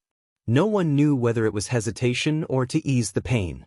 The 3rd member of the 7th team is now the secretary of the mayor of Qiushui City. Do you know what you are doing? Tseng Yu suddenly growled in a sharp voice. He opened his eyes wide, and his eyes were full of disbelief. His letter was written in their own code word. To be exact, it was the code word of the 7th team. Except for the members of their team, no one could understand the content of the code word. There were 4 members in the 7th team. He was the deputy captain and number 2. The identity of number 3 had been revealed. He was very familiar with number 4 and his voice. The voice behind him was not the voice of number 4. The only answer. He was the leader of the 7th team. Everything had an answer. Tseng Yu finally knew why the beast around him would find him here. She caught the leader of the 7th team. Ironically, even Tseng Yu did not know who the leader was. So how did she know? Shut up. The woman waved her hand. Tseng Yu also could not feel any fluctuations in martial arts. He could not see the slightest light and shadow, but his whole body was completely imprisoned in an instant. He could not say a word. Go on.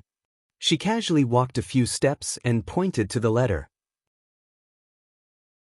In the corner where Tseng Yu could not see, the intermittent voice became more and more frightened and dry, but also clearer and clearer. Clearly, he read the letter almost word by word. Tseng Yu's face was ashen. It was hard for him to believe that the 7th team had such a spineless patriarch. The woman listened silently and then waved her hand again. The invisible imprisonment disappeared in an instant. Tseng Yu regained the ability to speak. You want to play big? The woman looked at him with a playful look in her eyes. If it was before, I would be very happy to see this scene, but I promised my sister. She suddenly shook her head in annoyance and lost interest in continuing. She just said, "Is what he said true? Do you have anything to add?" Who are you? Tseng Yu turned his head slightly. His face was instantly drenched in blood. Coupled with his resentful and despairing eyes, he looked incomparably ferocious. Xia Huang. The woman said faintly, Xia Zhi's sister. Tseng Yu smiled bitterly. When did you? His cell phone suddenly rang. Phoenix frowned, took out the phone, looked at the number, and directly answered, What's the matter? Auntie, how is Qiushui City? Wang Xingxiao's voice came from the phone, cold and gloomy. The 7th team has been solved, but I'm not sure if there are other teams. Phoenix said calmly. Wang Xiangxiao took a deep breath. There was obvious anger and killing intent in his voice, but he was trying hard to restrain himself. Ask the leader of the 7th team about the latest task they received. How is the implementation going? Is there any clue? Wang Xingxiao's voice could be said to be said with a pause, and Phoenix could even clearly feel the sound of his teeth gritting. The latest task? Phoenix glanced at the leader of the 7th team. The patriarch, who had already had a nervous breakdown, shook his head blankly. He doesn't know. Phoenix said directly. He didn't believe that the other party would dare to lie in his hands. He probably didn't receive the task. So there must be another team in Qiushui City. Wang Xiangxiao sneered. Maybe. Phoenix nodded. I'll take the people of the 7th team back. You can ask carefully. No need. Wang Xingxiao's voice was cold. Kill them all. Phoenix was slightly stunned. Kill them all? This was completely different from the original plan. These were all people from Zhongzhou State, especially the leader of the 7th team, who was only half a step away from being a general. Kill them all? Phoenix narrowed her eyes. Are you sure? These are all Zhongzhou state. Kill. Kill them all. Send the bodies back to Zhongzhou state. These bastards, they are now looking for Yuetong. The latest task this group of people received is to kill Yuetong. They deserve to die, they all deserve to die. Wang Xianxia suddenly roared, "Kill them all!" Phoenix was stunned for a moment and silently hung up the phone. Seng Yu, who had heard the rage of the new patriarch of Beihai, looked stupefied. He looked at Phoenix in front of him without saying a word. "It seems that you are very determined." Phoenix said slowly, "So determined." She slowly raised her hand. "You?" She flicked her fingers gently. Phoenix's voice became the only sound in Seng Yu's ears. "Do you really want to die so badly?" Seng Yu opened his eyes wide. Before he died, his keen and incredible observation finally allowed him to discover the way this woman attacked. In the stable space, there seemed to be a grain on her finger. It was sparkling and translucent, like a tiny ice crystal that was hard to notice. The ice crystal landed on his body. Suddenly, there was only a surging tide in his ears. The surging tide was a dazzling scarlet red. The blood all over Seng Yu's body burst out in an instant. Countless amounts of blood gathered and compressed in the air, fell into Phoenix's hand, and turned into a crystal-clear scarlet bead. Phoenix directly threw the bead into her mouth and ate it. She said calmly, "Then go to hell." Chapter 829. A repressed and distorted voice filled with extreme pain echoed in the pale white room. A fine column of blood splashed in the room, fell to the ground, and flowed along the floor. The sharp and thin blade slowly cut open the flesh, and pieces of broken bones and tendons were slowly picked out one by one. Twitching, struggling, trembling, gasping, the pain was extreme, and the sound made by the man was close to the whimper of a dying beast.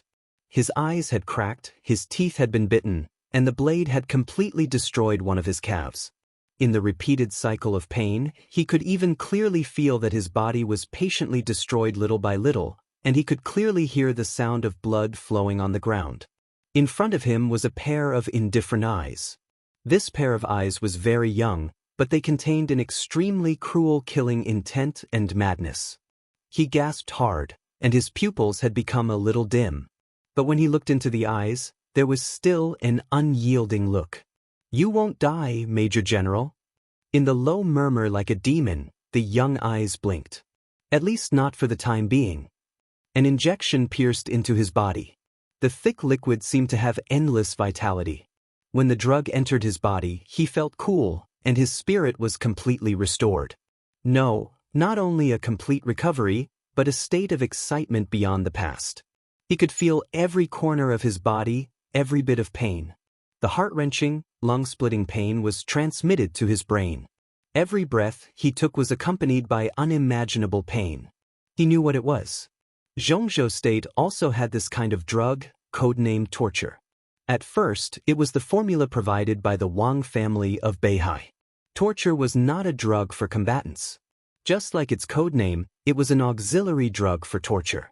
Its effect was to increase the physical sensitivity of the tortured person and concentrate the opponent's attention. To put it simply, torture would multiply the torture of the tortured person, and at the same time, he would not pass out. The torture effect of the Wang family of Beihai was even more powerful. They added some failed immortality potions into it. They did not consider the toxins in the failed products. Once this kind of torture was injected, the injected person's spirit would be more concentrated, his perception would be more sensitive, and his resilience would be greatly increased, which greatly prolonged the torture time. For any tortured person, this was the cruelest nightmare. "Does it feel good?" A low and cruel voice slowly sounded. "You will feel it for a long time." "Kill me! Kill me, Wang Xianxia, kill me!" His wounds were healing under the effect of the torture drug. The tearing pain and the indescribable itch took effect at the same time. His face suddenly twisted, and he roared at the top of his lungs. "Killing you is easy." Wang Xianxia took half a step back. "Tell me, how many people do you have in Xingzhou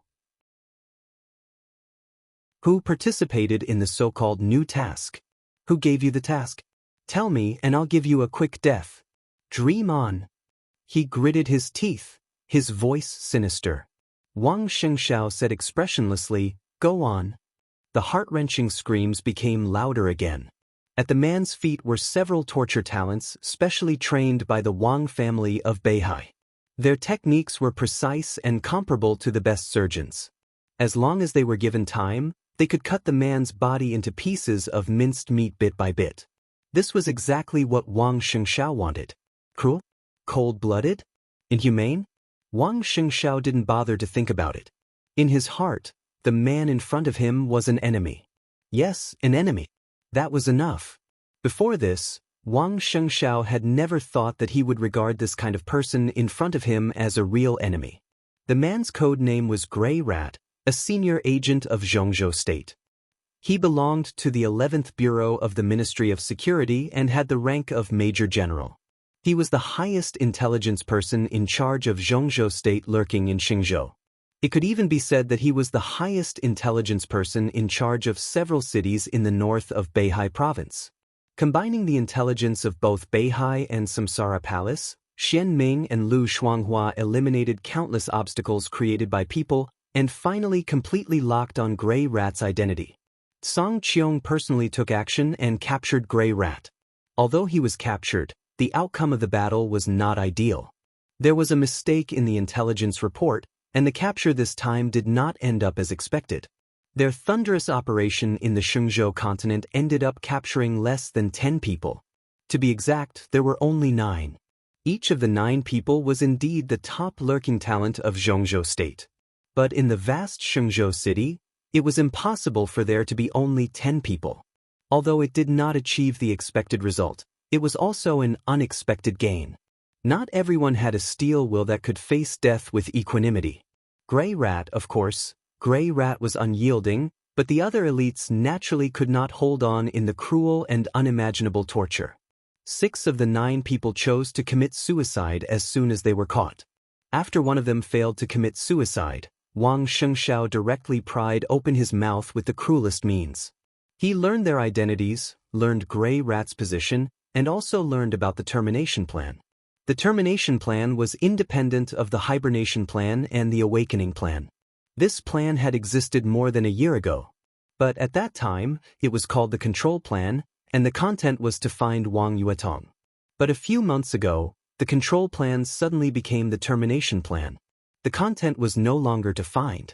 It was to kill Wang Yuetong. As soon as everyone saw Wang Yuetong, they must kill Wang Yuetong at all costs, destroy her body, and then secretly return to their country. This was the termination plan. It was simple and clear. The time when the plan was changed was probably after Wang Xianxia visited Li Tianlan in the desert prison. What this meant couldn't be clearer. Xian Ming. Wang Xianxia looked at Grey Rat's struggle and scream and suddenly called out. Xian Ming took a step forward and bowed his head slightly. Do you think the news about Yuetong was speculated by them, or did someone leak the news? This question seemed unimportant. But it was very important. No one will leak this kind of news. Xian Ming said quietly, there are not many people who know the content of the negotiation between you and Li Tianlan. They can be trusted, and Emperor Dong's palace will not leak the news either. It's not good for them. Li Tianlan doesn't look like the person who would do such a thing. So, this is speculation? Wang Xingxiao's smile grew colder. Wang Yuetong was very important in the negotiation between Wang Xingxiao and Li Tianlan. Wang Xingxiao's sister. Li Tianlan's woman. What was the relationship between Li Tianlan and Wang Xingxiao? This was a good entry point. The grievances between Li Tianlan and the Wang family of Beihai were extremely complicated. With Wang Yuetong as the entry point, they could at least talk about one thing, that was Wang Yuetong or her future. If Wang Yuetong became the patriarch, it would be the biggest benefit for Li Tianlan in this cooperation, and he would definitely take action. What if Wang Yuetong died? If Li Tianlan killed Wang Yuetong and then cooperated with the Wang family of Beihai, the benefits were limited, and the risks were obviously greater than the benefits. Killing Wang Yuetong was tantamount to infinitely reducing the possibility of Li Tianlan and Wang Xingxiao joining hands. This was easy to speculate. There might be all kinds of people in the parliament, but there would be no fools. However, they could speculate, but they had no evidence. In the absence of evidence, they launched a so-called termination plan to take action against Wang Yuetong, the core member of the Wang family of Beihai. They would find Wang Yuetong at all costs and kill her, just because of a speculation. Wang Xianxia scratched his chin. His face, which looked gentle most of the time, was a little twisted and ferocious. They are crazy. Wang Xianxia looked at Xian Ming and said with certainty. Xian Ming sighed and did not speak. He agreed with Wang Xianxia. At the beginning, no one thought that this game would be so fierce. In the so-called game, there were compromises, concessions, gains and losses, and finally a new balance was reached, creating a situation acceptable to all parties. But now, some people in the parliament or someone had undoubtedly begun to ignore the rules and began to kill. When he started the plan, he did not even consider the consequences. For that person, it was good that Wang Yuetong died, but he obviously did not think of the consequences after the termination plan was exposed. Someone was indeed crazy. What on earth happened to make the other party's mentality unbalanced to such an extent? This is not a game. Wang Xianxia whispered, "This is destruction." Xian Ming's face changed slightly. Wang Xianxia glanced at Gray Rat, who was covered in blood. One of Gray Rat's calves had been broken, countless blood vessels and muscles were torn out, and small pieces of broken bones were thrown on the ground. Wang Xianxia smiled and waved his hand. The door of the torture room was opened. A man of few words walked in with a huge wolfhound on his leash. Seeing the broken flesh and bones on the ground, the huge wolf dog was obviously a little anxious. Wang Xianxia nodded. The man. Loosening his grip, the wolf dog rushed out and lay on the ground to gnaw on Gray Rat's flesh. Gray Rat, who had become a little dispirited, suddenly struggled again when he saw this scene. His cry was filled with endless fear. "Go on." Wang Xianxia said, "Don't let him die. There's enough potion. If he can't hold on, you can use the enhanced version of the potion."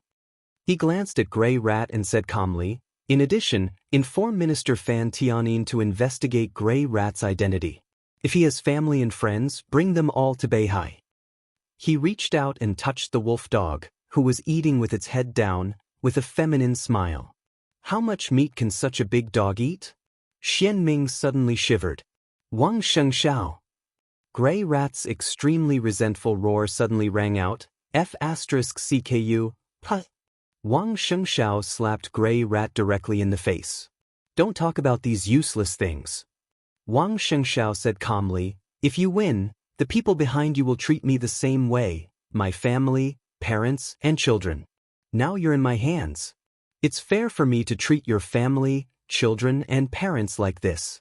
Everything you enjoy now, your family will also enjoy. After I feed this dog, I will send it to the parliament and let them have a taste of a dog that has eaten human flesh. Isn't it delicious? Within 3 days, your family will come to accompany you." Wang Xianxia turned around and walked out of the torture room. He said expressionlessly, "Don't kill him. At least don't let him die in front of his family." Gray Rat stared at Wang Xianxia's back. There was a flash of hesitation in his eyes, and then he became more and more painful. "Patriarch." Xian Ming followed Wang Xianxia out of the torture room. He hesitated and asked, "Should we inform Emperor Dong's palace about the termination plan?" "What?" Wang Xianxia said expressionlessly, "Do you think I can't protect my sister?" Xian Ming felt cold all over and shook his head subconsciously. He took a deep breath and said, "Of course, I don't mean that. It's just that we are cooperating with Emperor Dong's palace now. If we hide this matter, it's meaningless. It will only cause estrangement between us and the other party. Moreover, the intelligence system of Samsara Palace is very powerful. The other party can launch the termination plan in Beihai. There may be similar plans outside Beihai." Wang Xianxia was silent for a long time before he nodded and said yes. Xian Ming quietly breathed a sigh of relief and asked, "What should we do next?" "Next?" Wang Xianxia smiled and said, "What do you think we should do?" Li Huaqing, Chen Fangqing, the academics, the Prince Group, Wang Xianxia muttered to himself and suddenly said, "Who do you think is most likely to go crazy at the moment? Or perhaps, they've all gone mad?" Xianming hesitated and said slowly, "Chen Fangqing." Wang Xianxia hummed indifferently as if he agreed, but also as if he was asking. The Prime Minister attaches great importance to the interests of Zhongzhou State, and his means are sometimes too harsh. In recent years, he has done a lot of things secretly in Africa and America. That's a means of external affairs, and no one said anything. Moreover, he will retire next year and has no time. At this time, his mentality is likely to have some problems. The style of the termination plan is very like his means. Xianming paused and continued, "Compared with him, the president still has time. He is likely to be re-elected next time, and the means of the entire academics are relatively mild." "So?" Wang Xianxia asked. "So?" Xianming hesitated and said, "So I think there may be differences between the president and the prime minister. The president is likely to be unable to control the current situation. Patriarch, Grey Rat has been lurking in Beihai for more than 20 years. 20 years ago, the academics was not strong. The giants who decided to launch the hibernation plan at that time have now retired. As for the influence of those old people who have retired but still have great influence, the academics is very weak in this respect. Chen Fangqing is strong." "That makes sense." Wang Xianxia nodded and said, "So, he's crazy." Xianming did not speak. Wang Xianxiao's smile became more and more unbridled. "Xianming, do you know what kind of person is the most suitable to deal with this kind of lunatic?" Xianming's expression was tense, and he shook his head. "Ordinary people can't deal with a lunatic, especially a lunatic in a high position." Wang Xianxia murmured, "Only a lunatic crazier than him, can deal with this kind of lunatic. Go and pass the order. I'm going to tell that lunatic a truth that he can easily understand. From now on, those who are good at the border of Beihai."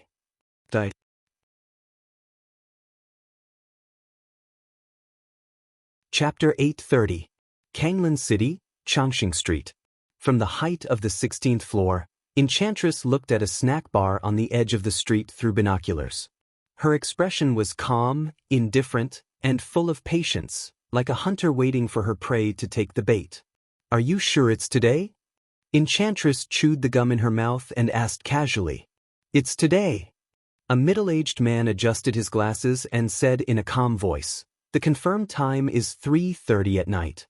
He was the main person in charge of the intelligence of Kanglin City in Beihai Province.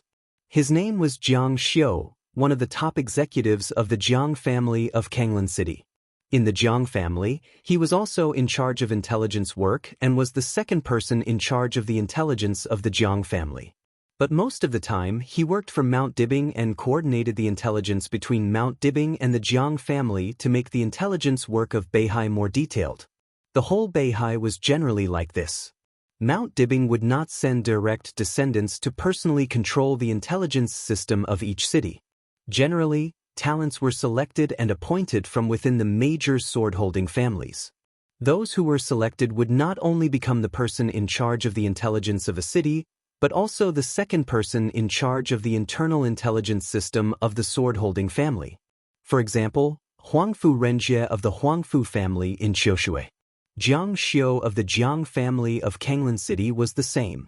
Enchantress looked at her watch. It was already 2:50 at night. "Can't you all sit still?" she sneered in a low voice. The old ancestor died more than a year ago, and Di Jiang was expelled. In the eyes of others, the Jiang family is inevitably like a toothless tiger, so they invested a lot of power in Kanglin City. Until now, they have only coordinated. They are more patient. Enchantress was expressionless, but the killing intent on her body was getting sharper. The snack bar in the binoculars was their harvest 3 days ago. The Jiang family secretly controlled an elite of Jifeng sword training school and forced the location of the snack bar from him. However, the elite of Jifeng sword training school did not know who was behind the snack bar. They were not even sure if it was the location of Jifeng sword training school. But for the Wang family of Beihai, as long as they had the location, it was not difficult to trace it. After a deep investigation, the Wang family of Beihai confirmed that the owner of the snack bar had belonged to a special force of Zhongzhou state many years ago and came to Beihai after retirement. Wang Xianxia personally communicated with Fan Tianyin. The Ministry of State Security of Zhongzhou State took a secret action and used the snack bar as a clue. Most of a detailed intelligence network had appeared in the site of the Wang family of Beihai. This could be said to be the biggest reward of their search so far. Because this snack bar was the core gathering point established by Zhongzhou State in Kanglin City. Jiang Xiu had squeezed out all the value of that elite of the Jifeng sword raining school. According to the information he had provided, they had received a secret order 3 days ago to gather at this snack bar today and coordinate with the major forces to come up with the final plan of action. Coordinate with the major forces. This sentence was enough to show that there was more than one force gathered in the snack bar today. What did it mean for more than one force to gather in the hiding place of Zhongzhou State? Jiang Xiu's phone kept ringing. He lowered his head and browsed through the news from everywhere on his mobile phone. He narrowed his eyes and said softly, "If I'm not mistaken, if our action goes well today, we can probably catch all the lurkers of all the superpowers, including Zhongzhou State. At least we can eliminate more than 80% of their strength." What's the reason? The enchantress raised her eyebrows. Because of the current situation of the Jiang family and the geographical location of Kanglin City. Jiang Xiu's voice was still slow, but his eyes flashed with a heart-palpitating coldness. The Jiang family is in a very bad situation right now. In the past year or so, we have lost 2 invincible realm experts. The old ancestor DK died in the hands of Li Tianlan, and Di Jiang was also expelled and imprisoned. The strength of the Jiang family has been greatly damaged. When the old ancestor was alive, we were faintly the number 1 family among the 7 sword-holding families. With Di Jiang, how glorious was the Jiang family in the past. Without these 2 people, the foundation of the Jiang family is still there. But in the eyes of outsiders, we are inevitably weak. It can even be said that we are the weakest of the 7 major sword-holding families. In addition, the position of Kanglin City in Beihai is very special. It is right in the middle of Beihai province. Across the Kanglin River is the northern part of Beihai. If I want to deal with the Wang family of Beihai, my first target must be the Jiang family in Kanglin City. First, the Jiang family is weak and not strong enough, so I can take advantage of it. Second, as long as Kanglin City is in chaos, it is easy to attract some of the attention of Mount Dibing and pin them down here. Third, when Kanglin City is in chaos to the extreme, its leader can calmly decide to go north and attack Mount Dibing. Even if it fails. Jiang Xiu smiled and suddenly said, "South of Kanglin City is Tongtian Port, Chen Clan." He wanted to say something but stopped on second thought. But the enchantress understood what he meant. The Chen clan of Tongtian Port was the weakest among the 7 major sword-holding families. Li Tianlan even destroyed their headquarters with 1 sword stroke, and the elites and experts of the Chen clan were also heavily injured or killed. Even if the total attack on Mount Dibing fails, the allied forces of several superpowers will go south with Kanglin City as the center. The Jiang family is weak, and the Chen clan is even more powerless to fight back. If we go south, Qiushui and Huangfu Renjie might not be clean, right? If we go south, it will be East Island. What a coincidence! In this war, East Island is still the main force. What does this mean? Jiang Xiu patted the enchantress on the shoulder. The enchantress stepped aside. Jiang Xiu looked at the snack bar in the middle of the night through the telescope, narrowed his eyes, and said softly, "This means that as long as they take down Kanglin City, they will have the absolute initiative. If they go further, they can destroy Mount Dibing. Even if they can't do it, they can take away half of Beihai with Kanglin City as the center. In Kanglin City, Jiangqian and Mount Dibing really rule by dividing the river. As long as they succeed here, they can be invincible. Don't forget that the land of 80,000 square kilometers south of Kanglin River belonged to East Island hundreds of years ago. They have never given up. This time they have such a good opportunity, they will do whatever it takes." The enchantress was silent for a long time, and then said softly, So you mean that tonight's gathering in the snack bar may be a precursor to their general attack? All the superpowers have coordinated. If they don't take action, are they waiting for the new year? Jiang Xiu laughed. Let's take action here first. In the first battle, they must go all out. I'm sure that there are more experts lurking in Kanglin City than we think. Maybe they want more than just chaos. Jiang Xiu's eyes were a little ferocious. Oh, want to completely destroy our Jiang family. They can't do it. The enchantress's eyes suddenly bloomed with an extremely sharp killing intent. We came at the right time. In that case, let's catch them all directly. Beep. The slightly harsh sound rang for a moment. This was the special ringtone set by Jiang Xiu. His face changed. He looked down at the phone, and his face suddenly became dignified. What's wrong? The enchantress asked slowly. It's a new order from the patriarch. Jiang Xiu looked down at the phone. His tone was very slow, and every word carried extreme pressure and killing intent. Anyone who enters the border of Beihai will die. No matter who it is, no one will be left alive. The enchantress's expression also changed slightly. Anyone who enters the border of Beihai will die. No matter who it is, no one will be left alive? According to the information they had, the lurker in the snack bar was a real major general of Zhongzhou state. Wang Xianxia must have known this. But he still gave the order. No matter who it was. A blood-red color flashed in the enchantress's eyes, and her eyes gradually became determined. She didn't know what happened in Mount Dibbing tonight. But from Wang Xianxiao's order, there was no doubt that the game had escalated. Now it was a real war. Get ready. Kill them all. The enchantress said slowly. I don't think we can defeat them. The muscles on Jiang Xiu's face twitched. After all, the enchantress was one of them, so he didn't feel humiliated, just helpless and angry. The Jiang family of Kanglin was loyal, brave, and fearless. Among the 7 sword-holding families, the Jiang family was always the bravest one, always full of fighting spirit. But now, facing the enemy at his doorstep, he, a core member of the Jiang family, said he couldn't defeat them. This feeling, if the old ancestor was still here, if Di Jiang was still here, Jiang Xiu clenched his teeth and finally smiled bitterly. Even if we transfer people from the family headquarters, it's still too late. Who knows, we might even alert the enemy. If the experts of the major forces hiding in Kanglin really gather here, there might be variables.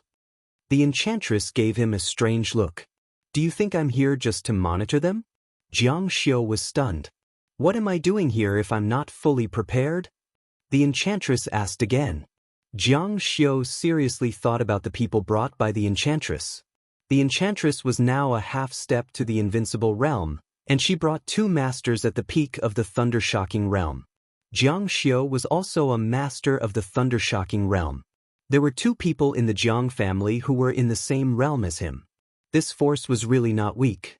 However, if he wanted to capture all of them in one fell swoop, it seemed to be somewhat insufficient. It's hard. Jiang Xiu shook his head. It's not hard. The enchantress said blandly, just watch. A group of figures appeared in the telescope. A team of about a dozen people walked together. Everyone was chatting loudly. They were dressed in plain clothes stained with dust, like a group of workers who just got off work late at night. They looked natural, laughing, and walked into the snack bar. 2 middle-aged couples, who seemed to be traveling here, walked in behind the group of workers with their suitcases. The night was quiet. The noisy voices of the workers spread far away in the night. The enchantress raised the corner of her mouth, a little sarcastic. Through the telescope he saw it clearly.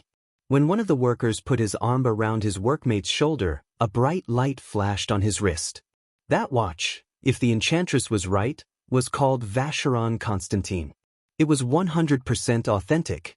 If this was really a group of workers, then they couldn't afford that watch with a year's salary. The target appeared. The enchantress didn't know who they were, which forces they came from, and what task they had. She picked up the walkie-talkie with some regret and said calmly, "Search for suspicious people within a radius of 3 kilometers from the snack bar." The sound of machine operation came from the walkie-talkie. The staff on the other end was scanning the whole process with the help of military satellites. Sir, no suspicious targets found. The enchantress nodded and continued, expand the range, 5 kilometers. Sir, no suspicious targets found. The enchantress looked at her watch. There were still 3 minutes before they met. This kind of joint action meeting of all forces was not going to happen. Someone would be late. So, was everyone here? The enchantress switched the channel of the walkie-talkie and whispered, it's time to send them on their way. Jiang Xiu asked directly. He had no confidence in his heart. But as a member of the Jiang family, for Mount Dibing, and for Beihai, he would not flinch, even if he was smashed to pieces.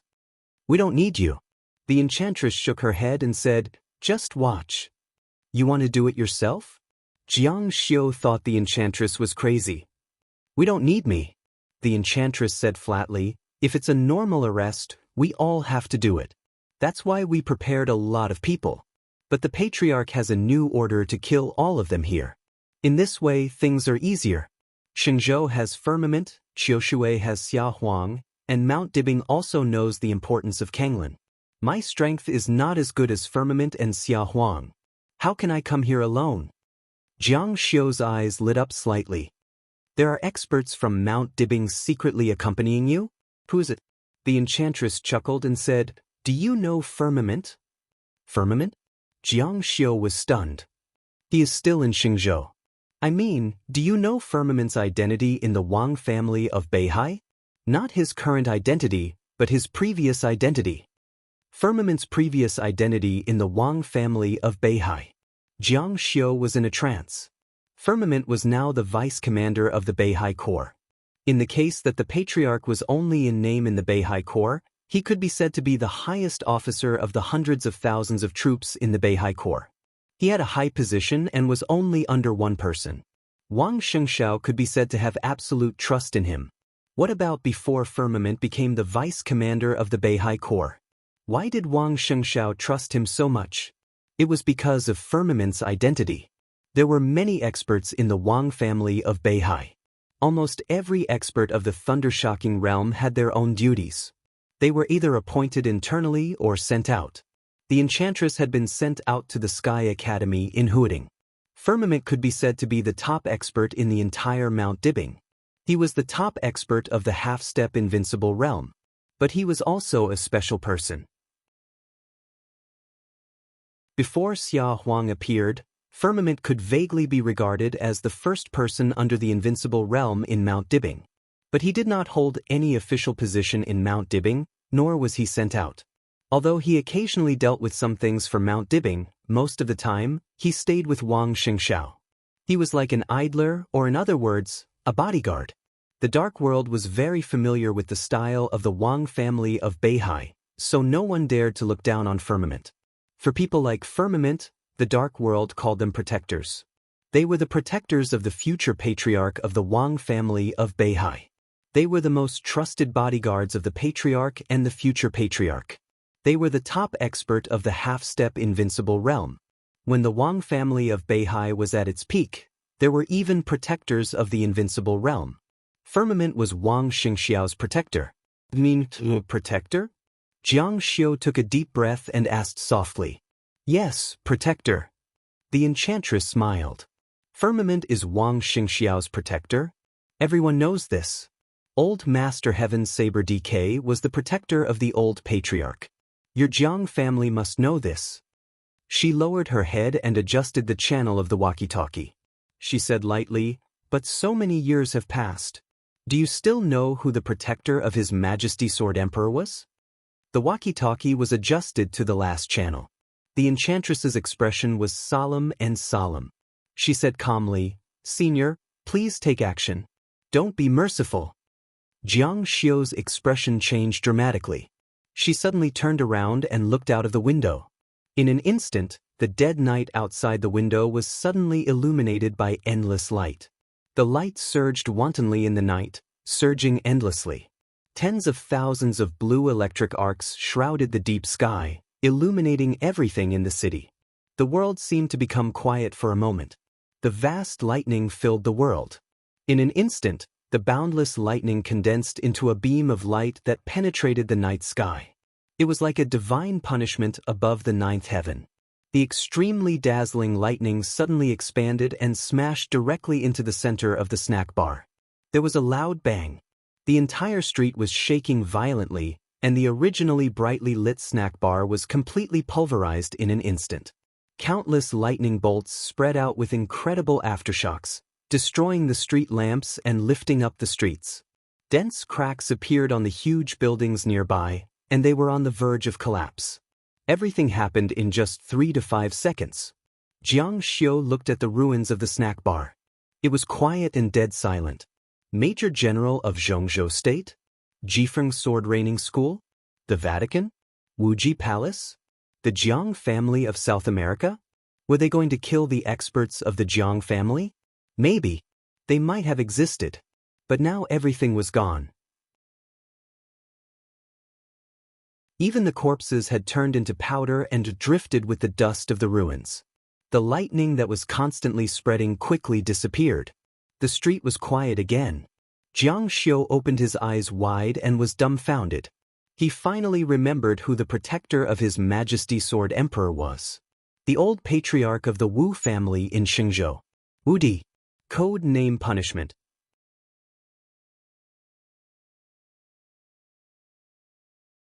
Chapter 8:31. When he was woken up by the urgent ringing of the phone, he felt dizzy.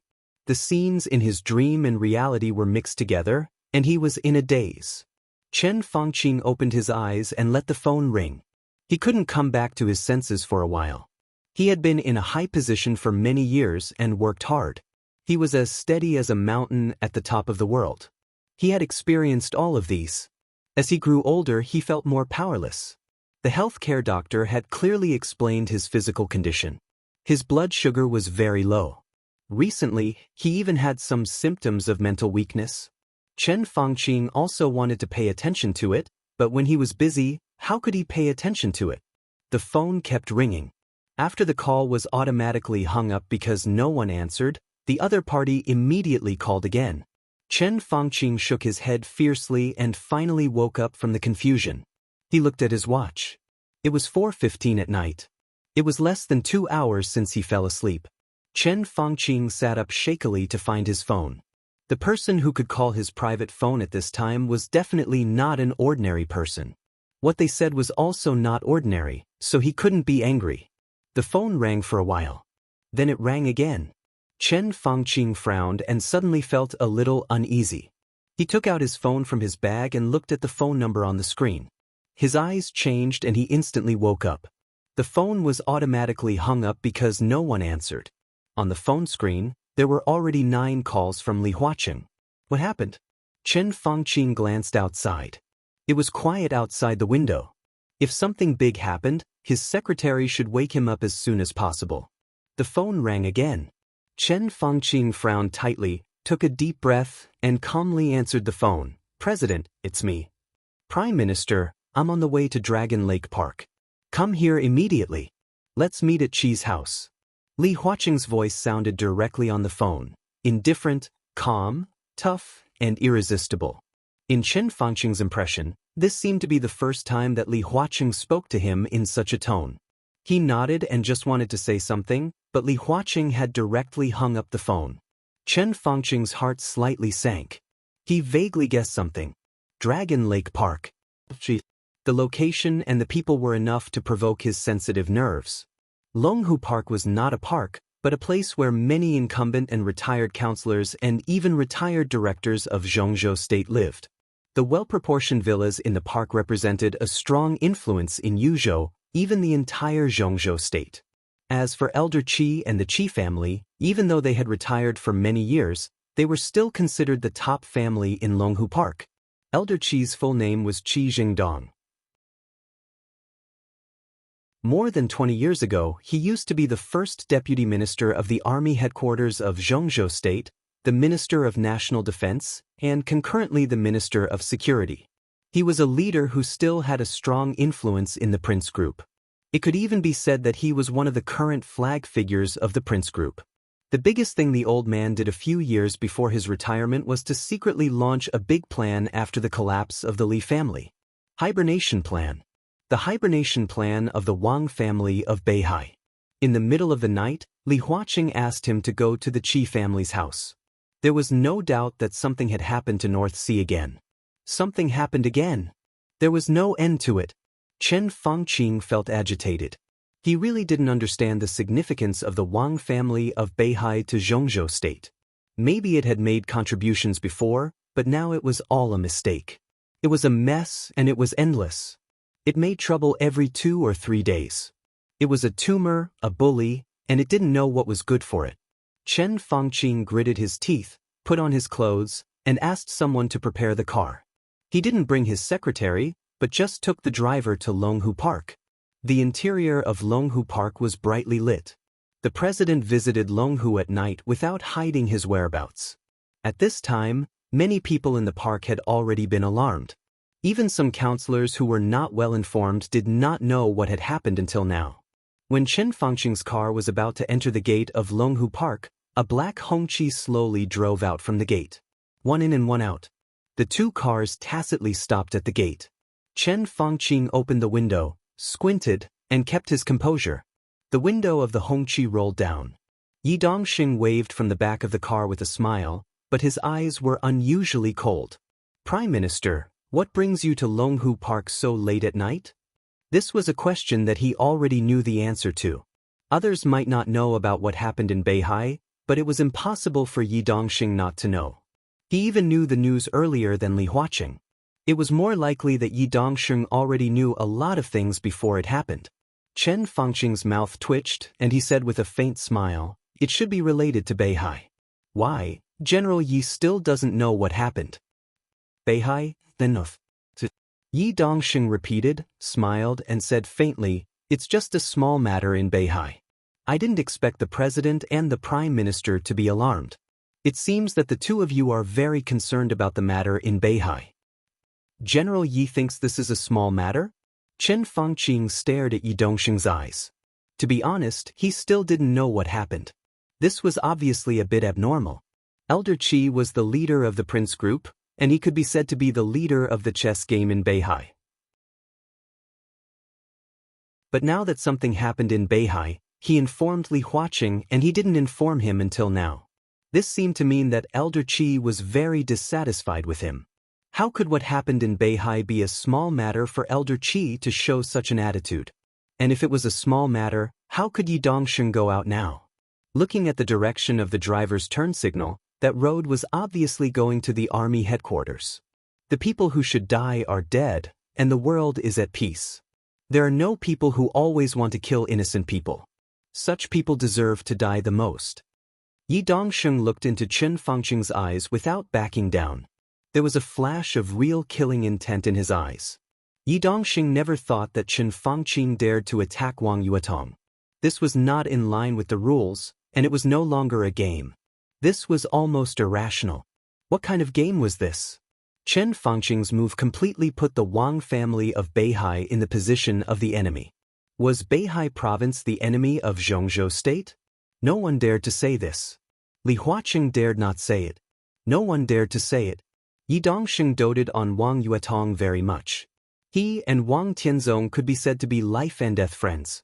When Wang Yuetong and Wang Xianxia were young, Beihai experienced a very delicate period. During those years, the brother and sister were lodged in Yi Dongxing's home. He did not dare to show too much love to Wang Xianxia. After all, Yi Dongxing knew what kind of responsibility the little boy would bear in the future.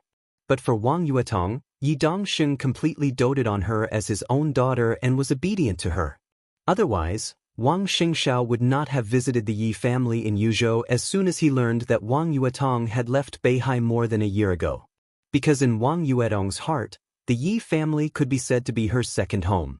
Now, in Yi Dongxing's mind, Chen Fangqing's so-called termination plan almost meant that Chen Fangqing wanted to kill his daughter. No matter how gentle and generous he was, he could not turn a blind eye to it. "What do you mean, General Yi?" Chen Fangqing subconsciously avoided Yi Dongxing's eyes and said in a low voice, "You don't understand?" Yi Dongxing laughed. His smile was a little weird. In the dark night, his face, which was illuminated by the light, looked extremely domineering and ferocious. If you don't understand, think about it yourself. As he spoke, he raised the window. When the window was about to close, Chen Fangqing vaguely heard Yi Dongxing murmur to himself, "I gave you face, but you don't want it." Chen Fangqing's facial muscles suddenly twitched for a moment, and his face turned livid. Yi Dongxing did not show any courtesy. The window was closed, and the red flag directly flew away. Chen Fangqing was silent for a long time before he slowly said, "Let's go." In the eyes of countless people, the Prime Minister's car slowly stopped in front of building number 11 in Longhu Park. Li Huaqing's car was already parked at the door. The housekeeper of building number 11 immediately welcomed Chen Fangqing in. "Prime Minister, the President and Senior Qi are in the study," the housekeeper whispered. Chen Fangqing smiled and said thank you. Without leading the way, he walked to the study with familiarity. The door of the study was unlocked, and it was quiet inside. Chen Fangqing hesitated and pushed open the door of the study. A thick cloud of pungent smoke drifted over. Chen Fangqing's mind was blank for a moment. He slowed down his breathing and walked into the study. The light in the study was on. Li Huaqing and an old man who was old but still burly were sitting on the sofa, smoking silently. "President, Senior Qi." Chen Fangqing sat down on the sofa, and there was a look of inquiry in his eyes. "What's going on?" "Then I should ask you." Li Huaqing suppressed his anger, and his calm tone was more like a low roar. "Prime Minister, what have you been doing in North Sea recently?" "What do you mean?" Chen Fangqing raised his eyebrows. "I've said it before, I've told you again and again, let nature take its course in North Sea. We've done what we should do, and there's no need to do anything else. Wang Qinglei has arrived in Italos, and his action is considered smooth. That's good, and there's no need to do anything else. But what about you? Prime Minister, tell me, what is the termination plan?" Li Huaqing suddenly stood up and paced left and right in the study. His tone was a little exasperated. Chen Fangqing's hand holding the teacup suddenly trembled, and he narrowed his eyes. The termination plan was exposed? Why was it exposed? Our people, he put down the teacup. Were our people exposed in North Sea? Exposed? I was about to be uprooted. Overnight we lost 4 major generals. 4 senior colonels, and lieutenant colonels lost nearly 30 people. Because of your termination plan, they are all dead, all killed. We lost 1/3 of our pawns in Zhongzhou state at once, and the major forces also suffered heavy losses. Wang Xianxia has issued an order that anyone who enters the border of North Sea without permission will die, whether they are agents of Zhongzhou state or others. The Wang family of Beihai is killing people. Bastard! Chen Fangqing's body suddenly shook, and he flew into a rage. He slapped the tea table hard, and his anger soared to the sky.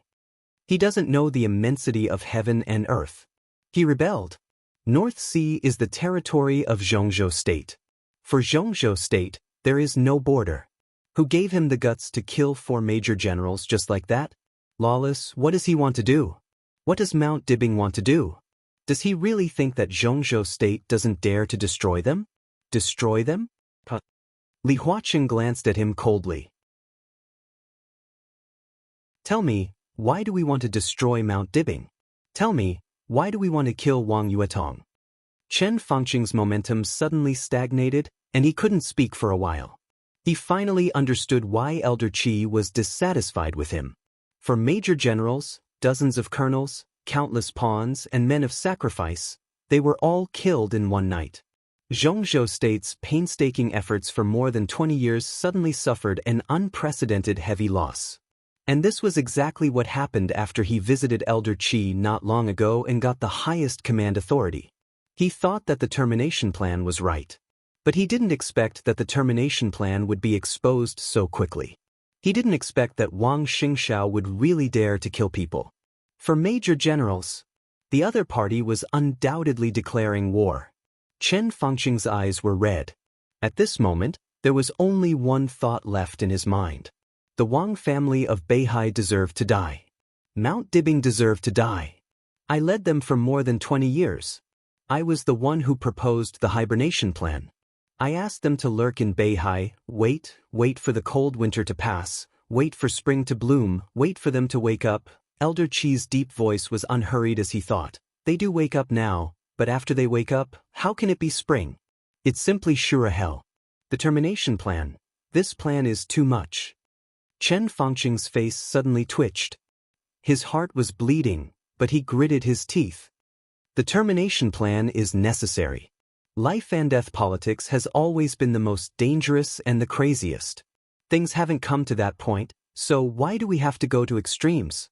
You kill Wang Yuetong today, and you dare to kill Wang Xianxia tomorrow. Mount Dibing is gone, and Beihai province is fragmented. What's the point for us? Since more than 20 years ago, the hibernation plan has been very clear. Mount Dibing needs to be weakened, and Beihai can be turbulent, but Mount Dibing can't disappear in a short time. What we want is an obedient Wang family of Beihai, not a complete annihilation of the Wang family of Beihai. Prime Minister, your means are too fierce, and the new patriarch of the Wang family of Beihai is too young. Major General? It's nothing to kill a Major General. If you continue like this, once he sees that you want to destroy the Wang family of Beihai, he will even dare to kill you. For people in a desperate situation, there is never a need to think about destroying indiscriminately. Elder Qi said with a wry smile, if it really comes to that, he can just press a button, and the entire Beihai and the northeast of Zhongzhou state will become ruins. In that case, even if the Wang family of Beihai is gone, we will still lose, completely lose. There's no need to continue. Li Huaqing shook his head. The termination plan is aimed at Wang Yuetong. She is Wang Xianxiao's sister. Even if she left Mount Dibing, she is still a core member of Mount Dibing. The Prime Minister's approach has made Wang Xianxiao lose hope. He killed 4 major generals, not as a warning but as a declaration of war. He took a deep breath, clenched his fists tightly, and suppressed his inner irritation. A real declaration of war, either you or I die. He doesn't want to go back. Prime Minister, are you satisfied with this result? Chen Fangqing's face was gloomy. This time, the reaction of the Wang family of Beihai was too fierce. The actual significance of this matter was even more significant than Wang Xianxiao's posture of not hesitating to fight. Because at that time, everything was just an attitude. Tonight, the 4 major generals and countless elites were talking about the action of the Wang family of Beihai. There was no turning back. Mount Dibing had no intention of turning back. They would not stop until one of them died. It's too late. Li Huaqing said quietly, it's too late to say anything now. Prime Minister, things have come to this point.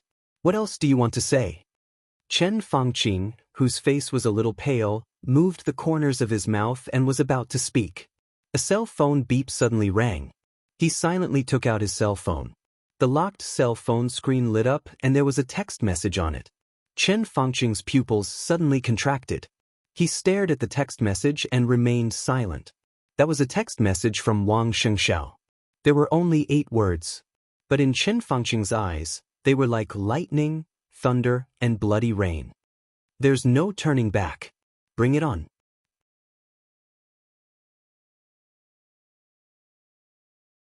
Chapter 8:32.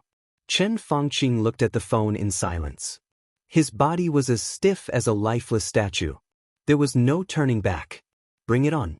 Between the lines, Chen Fangqing really saw the color of blood and saw countless tragic endings. He held his breath, and his face turned blue for a moment. What's wrong? Li Huaqing noticed that something was wrong with his face, so he frowned and asked. He really didn't like Chen Fangqing now. In the past many years, although they had different positions, they were in harmony on the big issues and put the interests of Zhongzhou state first. Chen Fangqing's means might be a little fierce, but in the depths of his soul, there was indeed selflessness. Otherwise, he couldn't have developed the academics to such a scale in the face of a powerful prime minister supported by the whole prince group. Li Huaqing had always thought that Chen Fangqing was a terrible person, but also a trustworthy person. He could be said to be his best partner. But what happened tonight made Li Huaqing realize for the first time that Chen Fangqing was a bad teammate. To be honest, the termination plan was indeed fierce and against Li Huaqing's original intention, but he didn't think Li Huaqing was wrong. Wang Yuetong was now the key between Li Tianlan and Wang Xingxiao. If Wang Yuetong could be killed and the evidence destroyed, the possibility of cooperation between Emperor Dong's palace and the Wang family of Beihai would be greatly reduced. Even if Li Tianlan insisted on taking the independent road of the Wang family of Beihai, without Wang Yuetong as a buffer, even if they cooperated this time, there would be greater conflicts in the future, which would give Zhongzhou state an opportunity. Wang Yuetong's death was indeed good for the overall situation of Zhongzhou state. But the last thing Chen Fangqing should do was expose the termination plan and let the Wang family of Beihai know about it. In some things, if he succeeded, he would be a hero, and if he failed, he would be a sinner. There was nothing to say. Chen Fangqing silently put the phone on the tea table and still didn't speak. The screen of the phone was on, with a slightly dazzling light. Li Huaqing took the phone and glanced at it. His eyes narrowed. He deliberately took out his phone and glanced at it. His phone was quiet, and there was no message. And the text message Chen Fangqing received was right there. It was just a few words, but with a sense of danger. Li Huaqing could not see the slightest possibility of compromise or retreat from these short words. Li Huaqing felt cold all over. He subconsciously sat on the sofa and tightened his clothes. Wang Xingxiao. He really did not intend to turn back. They would fight to the death. What do you think?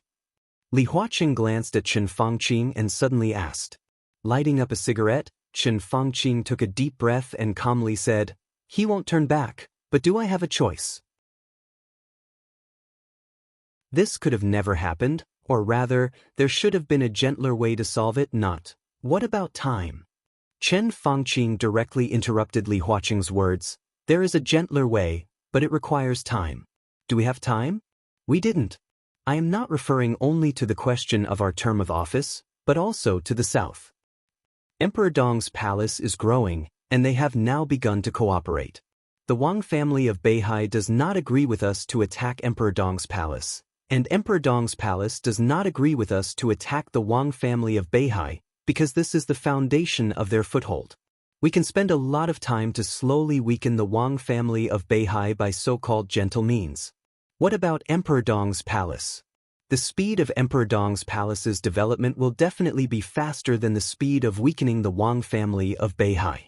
At that time, the Wang family of Beihai will still exist, and Emperor Dong's palace will become another behemoth.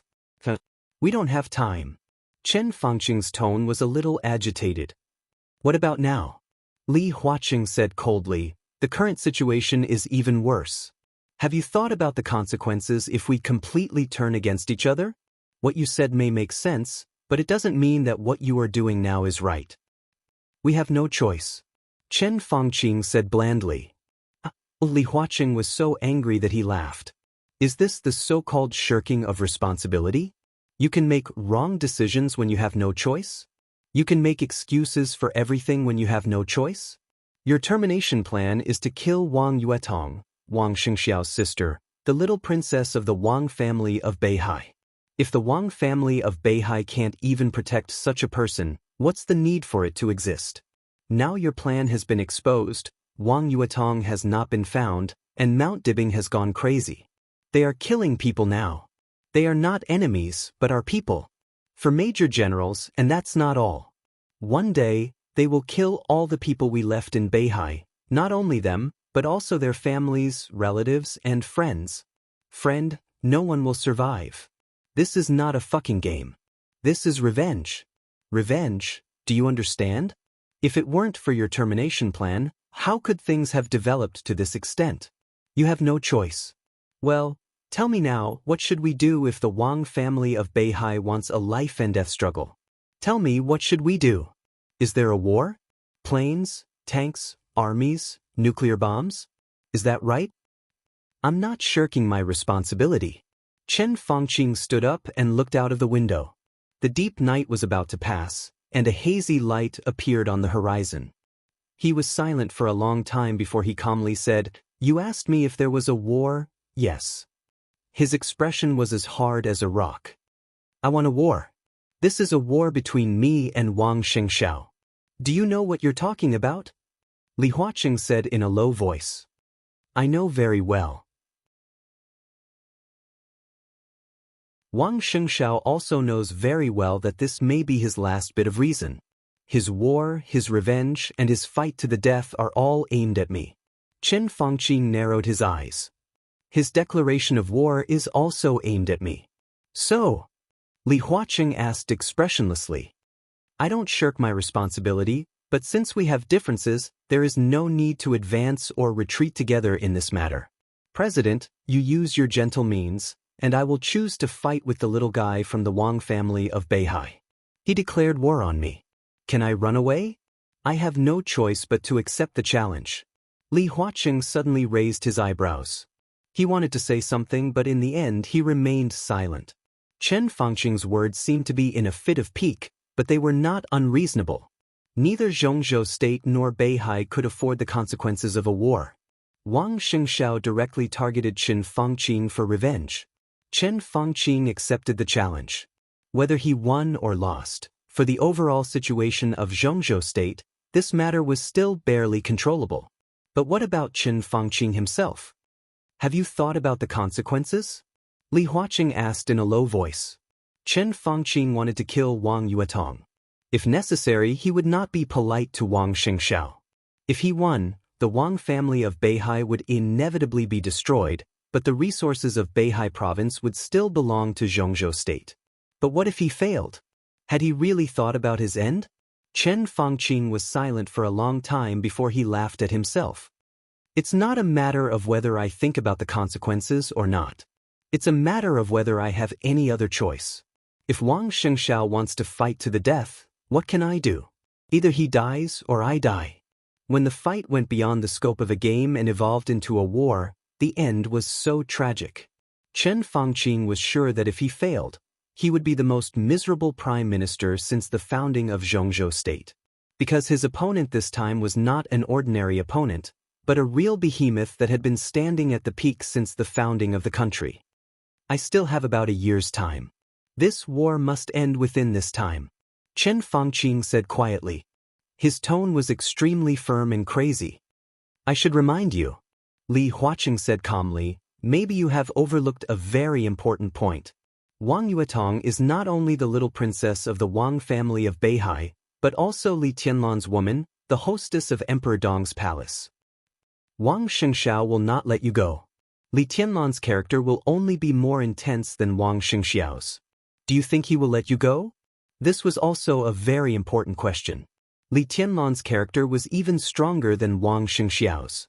If he knew that Chen Fangqing wanted to kill his woman, what would he do? Did he have a reason to renege on the promise he made to the council previously? Chen Fangqing wanted to face the Wang family of Beihai by himself, but in fact, he would face the joint forces of Emperor Dong's palace and the Wang family of Beihai. So he can't know about this.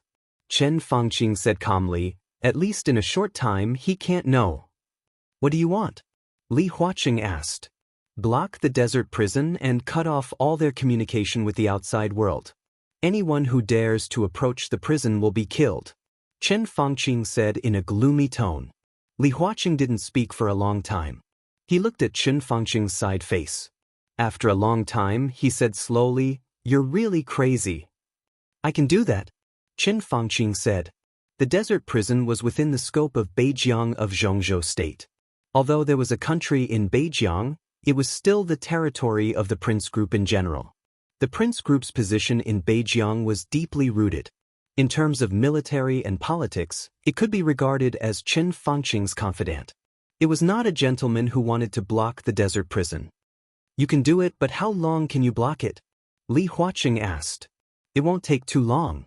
I will speed up my actions in Beihai. When the matter in Beihai is over, Li Tianlan is nothing to worry about." Chen Fangqing said slowly, "It's time for Kunlun City to contribute to this matter." Li Huaqing narrowed his eyes, looked at Chen Fangqing, and then looked at Elder Qi. Elder Qi lowered his eyes and said nothing.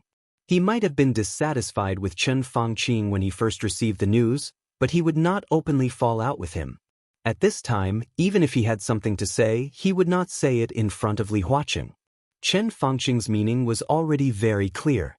In the face of the endless revenge of the Wang family of Beihai, Chen Fangqing alone had to bear all the responsibilities and play with the Wang family of Beihai to the end. Fight to the end. Li Huaqing said no more. He stood up, walked out of the study, and then left Dragon Lake Park. Chen Fangqing stood in front of the window, watching Li Huaqing's car getting farther and farther away. He stood quietly and said nothing. From this moment on, in the matter against the Wang family of Beihai, when things were irreversible, Li Huaqing stayed out of it, and Chen Fangqing became the main leader. The game had officially become a war. It was completely different from before. If he lost, he would bear all the responsibilities and all the bad consequences. If he won, no one could take any credit from him. Chen Fangqing slowly turned around, took out his mobile phone, and dialed Wang Qinglei's number. You're tuning in to the Wang Lin's Journey YouTube channel. Don't forget to subscribe and join us on this journey to catch the most captivating stories.